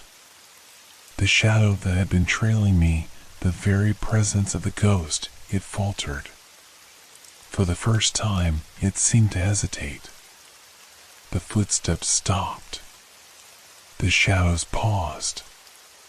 And I stood there, in the dark, face to face with a force that had haunted me, tormented me, driven me to the brink of madness. It was as if the spirit, the entity that had been chasing me, had suddenly realized something that hadn't occurred to it before. I wasn't just prey.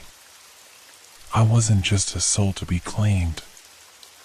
I was something else, something it had overlooked, something it couldn't just sweep away like the dust on the floor of the mine. It began to retreat. The shadows no longer pressed in on me, no longer twisted and contorted in unnatural ways. The pickaxe sounds faded. The whispers were gone. For the first time since entering the mine, I could hear my own breathing, loud, ragged, desperate for life. The oppressive air was still cold, but no longer suffocating. It was giving me a choice. But it was a choice of survival. There was no guarantee. The ghost may have retreated, but the mind still held its secrets. It still held its power. And though the spirit had faltered, I couldn't trust that it wouldn't come for me again. I turned toward the path I had taken, the path that had changed and twisted beneath my feet, and I ran. I ran like I had never run before, my body moving on sheer instinct, desperate to escape the nightmare I had become a part of. The mind didn't resist this time. The corridors that had shifted seemed to open up before me, as though the walls were no longer intent on trapping me. The air remained heavy, the cold pressing against my skin, but I could feel the shift. The spirit was retreating, and I was leaving. But as I reached the mouth of the mine, I turned one last time. Just a glance, a fleeting look into the darkness that had once promised to be my grave. For a brief moment, I thought I saw it. A flicker of movement. A shadow, far too large to be a figment of my imagination. And then, just as quickly, it was gone. "Leave, while you can," it had said. I didn't know what that meant, but I had no intention of staying to find out. I stumbled out of the mine, gasping for air, the light of the world outside brighter than I could have ever imagined. The sun was beginning to rise, and the soft glow of dawn felt like salvation. But the mine was still there, just behind me. And the whispers, the echo of that ghostly warning, still lingered in my mind. "Leave, while you can." I had survived. But I knew, deep down, the mine was far from finished with me. The world outside the mine was brighter than I had imagined. The sun, a golden orb rising slowly in the distance, bathed the rugged landscape in soft hues of amber and rose. I stood at the mouth of the mine, the cool, fresh air filling my lungs, a sensation so unfamiliar after the suffocating atmosphere below that it felt like a second life. I had escaped. I had run.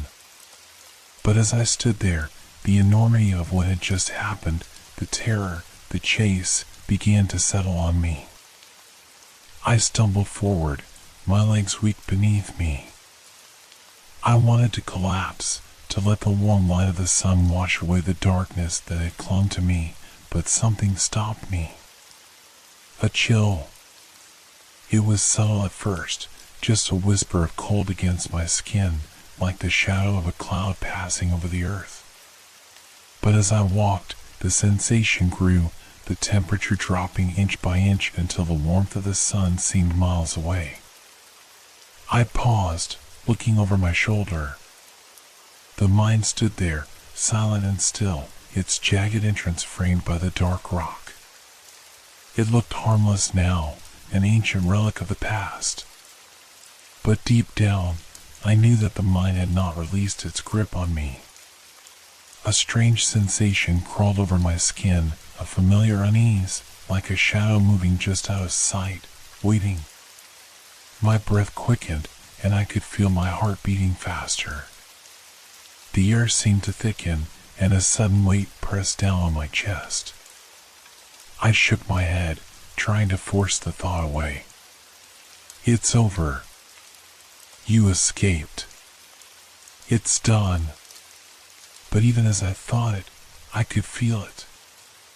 The presence. The ghost hadn't gone, it had followed. I turned slowly, my pulse pounding in my ears. The landscape, so tranquil just moments ago, now felt foreign, hostile. The trees seemed to bend toward me, the wind carrying a sharp, biting edge. The silence in the air was too heavy, too still, as if the entire world was holding its breath. And then I heard it. The faint sound of a pickaxe. Soft at first, just a distant echo, but unmistakable. It was the sound of labor, of a relentless, undying task. The same sound I had heard deep within the mine, the sound that had chased me through the winding corridors, the sound of the ghost's haunting presence. Now, it was outside the mine, following me, just beyond my reach. I froze. No, I thought desperately, shaking my head. No, it can't be. It can't follow me here. But the sound grew louder, more defined, like the sharp strike of metal on stone. I looked around wildly, scanning the trees, the rocks, the open sky. There was nothing. Nothing but the ominous sound, the scrape of metal, the faint thrum of energy that seemed to pulse from the earth itself. And then, I felt it, a presence behind me, a chill crawling up my spine like icy fingers. It was here. The ghost. The spirit of a miner. It hasn't let me go. The weight of it hit me all at once. The terrifying realization, I wasn't free. I wasn't safe. The ghost hadn't released me, it had only followed, biding its time, watching. It had let me escape only to draw me out, to lead me back into its grasp, into its eternal waiting. I turned around, searching for the source of the sound, but the landscape before me remained still. There was nothing but the rustling of leaves and the distant echoes of the mountain. Yet, the cold was still there, thick in the air, pressing against my skin, seeping into my bones. And the pickaxe, tap, tap, tap, was louder now, closer, as though the spirit was right behind me, lurking in the shadows of the land itself. The ground beneath my feet seemed to shift, and the earth, once firm, now felt uncertain, unstable. I could hear my breath quickening, the panic rising in my chest. I needed to get away, needed to run, but there was nowhere left to go. I could feel the pull of the mine again, its invisible tendrils curling around me, drawing me back to the darkness. I had thought I had escaped, but I hadn't. The mine, and its ghost, had never truly let me leave. In that moment, I understood the truth. The mine wasn't just a place. It was a force, a living thing that consumed those who dared disturb it. And the ghost, it wasn't just a spirit. It was the keeper, the sentinel of the mine, and it wasn't bound by walls or time. It was everywhere. I began to walk faster, moving toward the edge of the mountain, hoping against hope that the sound would stop, that the presence would fade. But it didn't. The pickaxe continued its relentless rhythm, and the chill pressed harder, colder. Then I heard the whisper. A voice.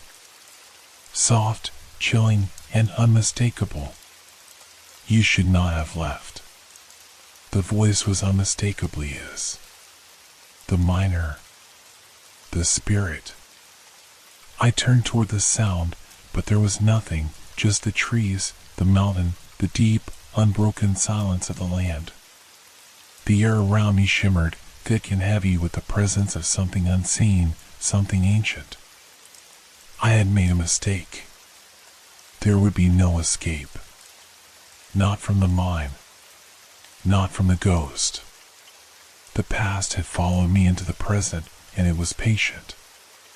It would wait for as long as it took. The pickaxe sounded again, louder now, as though the miner was stepping closer, closer to me. And I realized he hadn't just followed me out. He had been waiting for me to leave, to think I had escaped. And now, it was time to finish what he had started. The air outside the mine was shockingly fresh, almost too much to bear after the suffocating darkness I had left behind. The sun hung low in the sky, casting an orange hue over the jagged rocks and sparse trees that dotted the landscape. I should have felt relief, but instead, an uneasy silence pressed down on me. I had escaped the mine. I had run from the terror that had pursued me through its winding tunnels. But now, as I stood at the entrance, taking in the wide open spaces that should have given me peace, I felt something cold stir in the pit of my stomach. A lingering sensation, like an echo, a trace, remained. I took a step forward, hoping the light of day would somehow erase the weight of the darkness I had left behind, but that weight grew heavier with every movement. The air seemed to thicken, and an unsettling chill crept into my bones, as though the warmth of the sun couldn't reach me. I stopped. The ground beneath me, the wide open sky, and the sprawling wilderness all seemed to shift. I felt as though I was still inside the mine, that same heavy, suffocating atmosphere pressing down on me, making it hard to breathe. I looked back at the entrance, expecting to see the mine's shadowed mouth lying quietly in the distance. But it was not just the mine that haunted me now. It was the space around me, the eerie silence of the world outside. A silence that felt wrong. And then I heard it. A faint sound, like metal striking stone. The unmistakable rhythm of a pickaxe echoing in the distance, distant yet familiar. I froze. My heart skipped a beat as the memory of that sound flooded back. It was the same sound I had heard deep within the mind, the relentless pounding, the sound of labor, of something working tirelessly in the dark. I tried to shake it off, telling myself it was just the wind, or perhaps the creaking of the earth settling after my escape. But it persisted. Tap, tap, tap. Closer now. Steady. Unyielding. I turned, looking at the trees, the open fields. The world around me was still. Nothing moved. Yet that sound continued, echoing through the air, so real, so close. It was as though the very land itself was holding its breath. I began to walk faster, my pulse rising. This isn't happening, I told myself. It can't be happening. I had left. I had made it out. I should be safe. But deep down, I knew the truth. The cold in the air wasn't from the night. The shadows on the edge of my vision weren't just tricks of the light. The mine hadn't let me go. It had only let me think I was free. The pickaxe struck again, sharper this time, the sound reverberating through my chest, vibrating my bones. I could feel it in the ground, in the air, the same oppressive presence that had haunted me within the mine, now outside, waiting for me. It was like a thread, thin and invisible, pulling me back. The same pull that had drawn me into the mine in the first place. I looked around, feeling the weight of unseen eyes on me, the stillness too heavy, too thick. The cold wrapped around me tighter, my skin prickling, my breath short. I could sense it now, the ghost. It's here, I thought. It never left. I wanted to run, but where could I go? There was no safe place. The earth was no longer just earth, it was a part of the mine, and the mine was a part of me, wrapped around my soul like the cold, unyielding grip of the past. I could feel the specter of the miner behind me, his presence pressing against the air like a thick fog. It wasn't just in the mine. It was everywhere. I had thought I had escaped, but the truth was now clear. The ghost hadn't followed me out of the mine. It had never left me. It had always been with me, waiting for me to realize that there was no escape. It had bided its time while I thought I was safe, waiting for me to feel this moment of false freedom, just to remind me that I was never truly free. A cold shiver ran down my spine as I heard the voice, barely audible, a whisper carried on the wind. You cannot run from me. The words seemed to linger in the air, their cold breath brushing my ear, seeping into my very being. The pickaxe struck again, the sound growing louder, as if the spirit of the miner was drawing nearer, closer, its labor unending. I was trapped. The mine had never let me go. And the ghost, the spirit that haunted it, had followed me, waiting for the moment when I would realize the truth. There would be no freedom. Not here, not anywhere. The ghost would always be with me.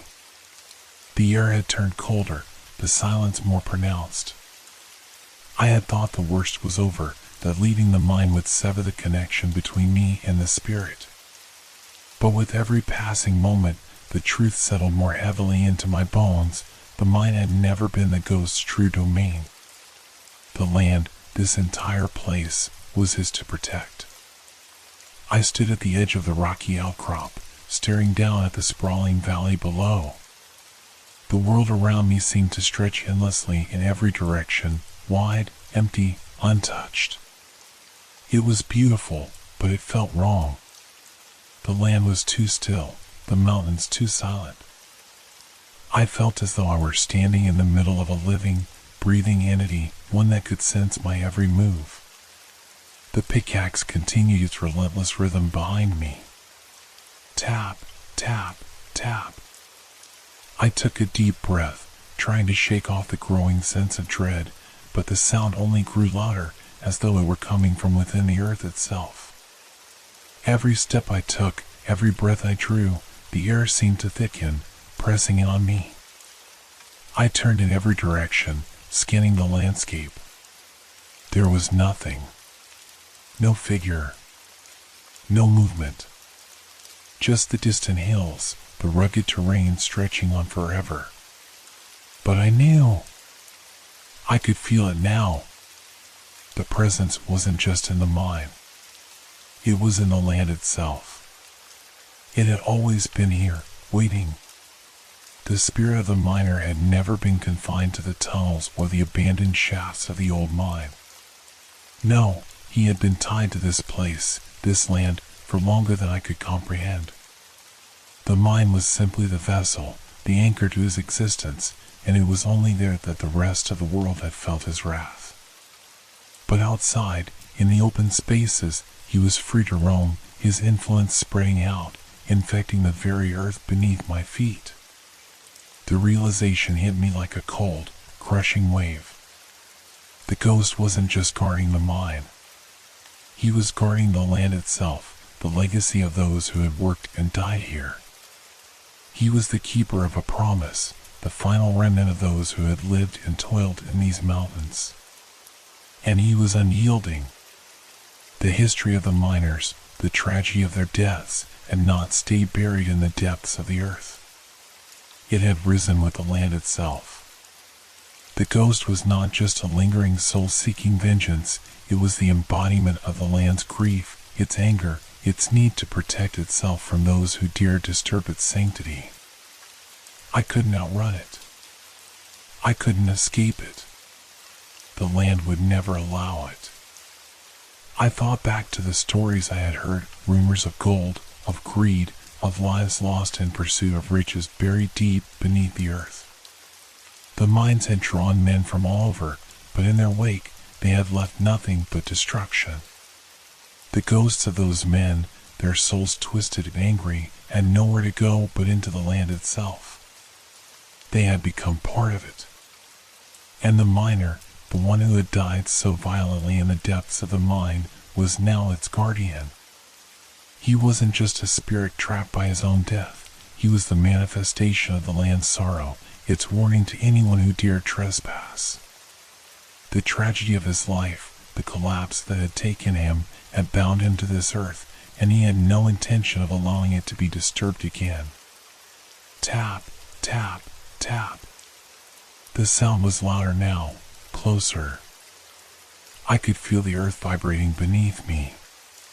The ground seemed to shift, and for a brief moment, the land itself seemed to pulse with a life of its own, as if it were trying to speak, to warn me. The mountains, the rocks, the trees, they weren't just scenery. They were the living memory of everything that had happened here, everything that had been buried and forgotten. And the ghost, the miner, was not just a reminder of the past. He was the guardian of it, the keeper of its secrets, the enforcer of its boundaries. I staggered back, my breath catching in my throat. The reality was too much to bear. The ghost wasn't just a haunting, it was a force of nature, as much a part of the land as the rocks beneath my feet, as the trees that surrounded me, as the very air I breathed. And it would never let me go. It couldn't. I thought of turning and running. I thought of fleeing again, of making it out of this cursed place once and for all. But even as the thought crossed my mind, I knew it was pointless. There was no running from this. The ghost would follow me wherever I went. He was tied to the land, tied to this earth in a way I couldn't understand, and I had become a part of it. The land would never allow me to leave. Tap, tap, tap. The sound echoed louder, more insistent, reverberating in my chest. It was a rhythm that pulsed through the very soil. It was a warning, a promise. The ghost wasn't just protecting the mine. He was protecting the land, its history, its sorrow. And now, I was part of it too. I stood there, frozen, as the pickaxe struck again, the echo of it sending a chill through my veins. The ghost had followed me here, and it would follow me forever. I didn't know how long I had been standing there, my mind a storm of confusion and fear, trying to grasp the enormity of the truth. The pickaxe struck again, its rhythmic tapping no longer a distant noise, but a pulse that seemed to come from within the very earth, vibrating through my chest, into my bones. I wanted to scream, to run, to escape anywhere but here. But something held me in place, a presence so overwhelming I couldn't move, couldn't even breathe. It was the land, the ghost, the memories of everything that had been buried in these mountains. I couldn't deny it anymore. The ghost had never meant to simply haunt the mind or chase me from its depths. The terror, the chill I felt in the air, it wasn't just a manifestation of his anger. It was his purpose, his curse, and it stretched far beyond anything I could comprehend. Then, out of the suffocating silence, I felt the air shift again. It was subtle at first, like a breeze, but it grew into something tangible. A pressure pressed against me from every direction, thick and suffocating. I could feel it all around me, closing in. And then, I saw it. Not as a shadow or a vague silhouette, but in full form. The ghost of the miner stood before me, his figure solid, though his body was translucent, like smoke billowing from an unseen fire. His eyes, hollow and black as coal, stared into mine with an intensity that struck deep into my soul. He didn't just look at me.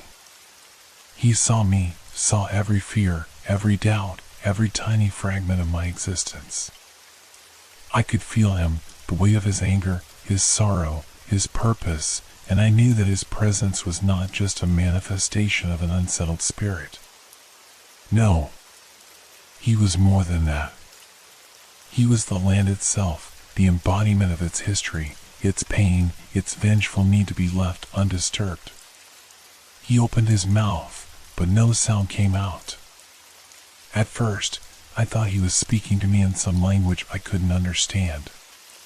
But then, I realized it wasn't words I heard. It was a thought, an idea, pressed into my mind. You think I haunt this place because of my death? No. I haunt it because I was never meant to leave. None of us were. The words filled my mind, sharp and chilling, resonating with the power of the earth itself. I staggered back, my heart racing, my head spinning. I tried to speak, but my mouth was dry, and my words caught in my throat. The mine is not my prison. This land is not just a place. It is a living thing, a part of me. And I am a part of it. We are bound together, bound by death, by the greed that took us all. You think you can leave? You think you can forget? There is no escape. There never was. His voice, no, his presence, pounded in my head. The force of it was unbearable, and I could feel my thoughts unraveling, slipping from my grasp. The realization hit me like a blow to the chest. The miner's death had never been a single tragic event. It had been a beginning, not an end. His spirit had been bound to the land, not just as a ghost, but as a guardian. His death was a part of a greater, darker purpose. I could feel the land shifting beneath me. The ground trembled, and the trees around me groaned as if they, too, were alive with the grief of 1,000 forgotten souls. The pickaxe's rhythm quickened, its strikes reverberating through my body. The sound was no longer an echo. It was a heartbeat. We are forever, the ghost's presence whispered, not in words, but in a rush of cold, overwhelming sensation. My death, the death of all who came before me, we were never meant to end. We were meant to protect this land, to guard its secrets, to keep it from those who would disturb its peace. You do not understand, this is not a curse. This is our purpose. The vision of the ghost solidified in front of me, his figure towering over me, his presence swallowing the world around us. I felt his cold fingers brush my skin, as though he were trying to pull me into him, to make me part of this land, this endless cycle of death and rebirth. You are no different from the others who came before you. You came seeking answers, but there are none. only the truth of our existence. You will remain here, just as I have, forever tied to the land, to the mine. And when the next soul comes, seeking answers, they, too, will stay. We are all bound. The weight of the ghost's words pressed down on me, as if the earth itself had risen to crush me. I gasped for breath, but it felt like the air had been stolen from my lungs. The reality of it hit me like a tidal wave. I had never been meant to leave this place. None of us were. The ghost, the land, the history, it was all one, and we were all part of it. And just as I thought I might be swallowed by the darkness, the ghost's figure shifted. His hollow eyes bored into mine one last time. "You will never leave," he whispered, his voice now a soft, final echo, the last breath of the earth itself. "We will never leave. We are the land." And then everything went dark. The mine, the land, the ghost, it all closed in, and I was no longer sure where I ended and the earth began. I had become a part of it, and it had never been my choice. The darkness enveloped me like a suffocating blanket, and for a moment I thought I had lost everything. My senses seemed to fail me. There was no air, no ground beneath my feet, just an endless void where the ghost's voice still echoed.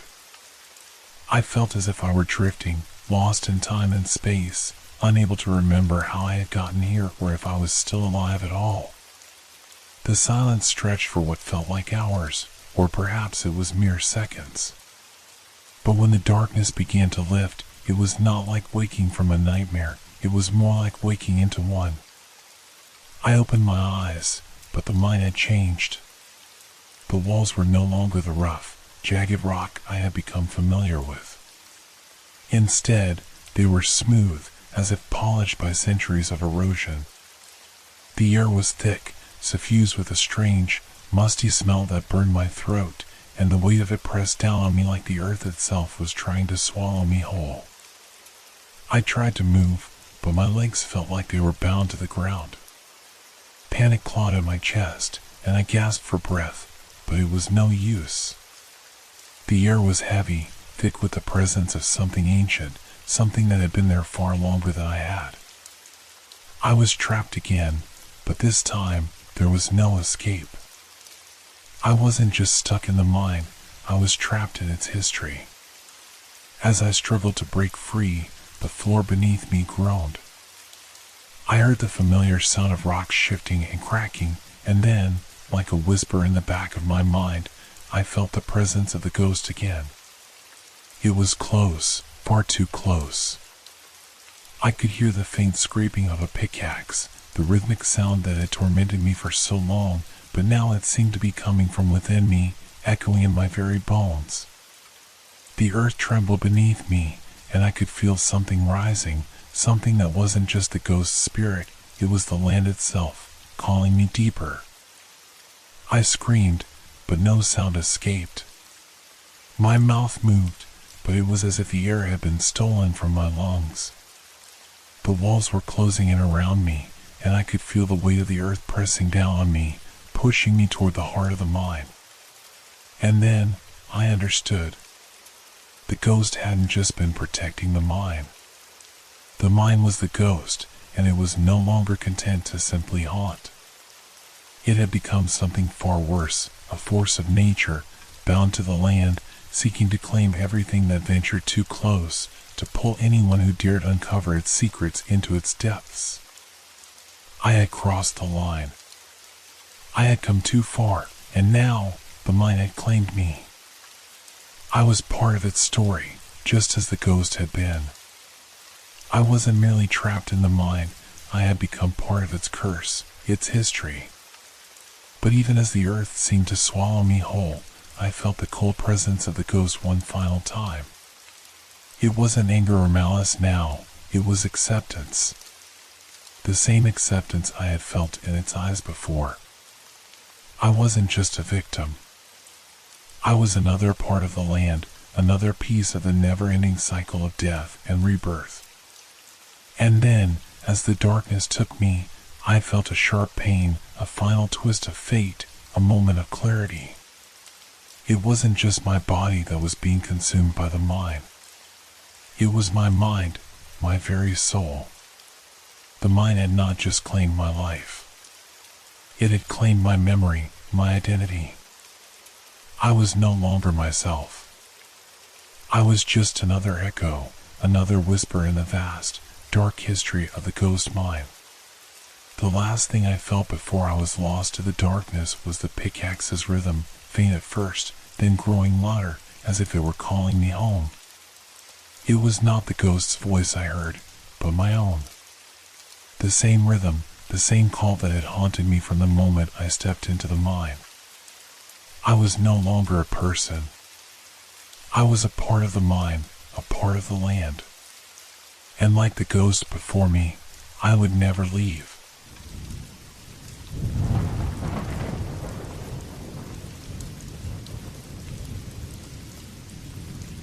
Hope your dreams are filled with fear. Good night.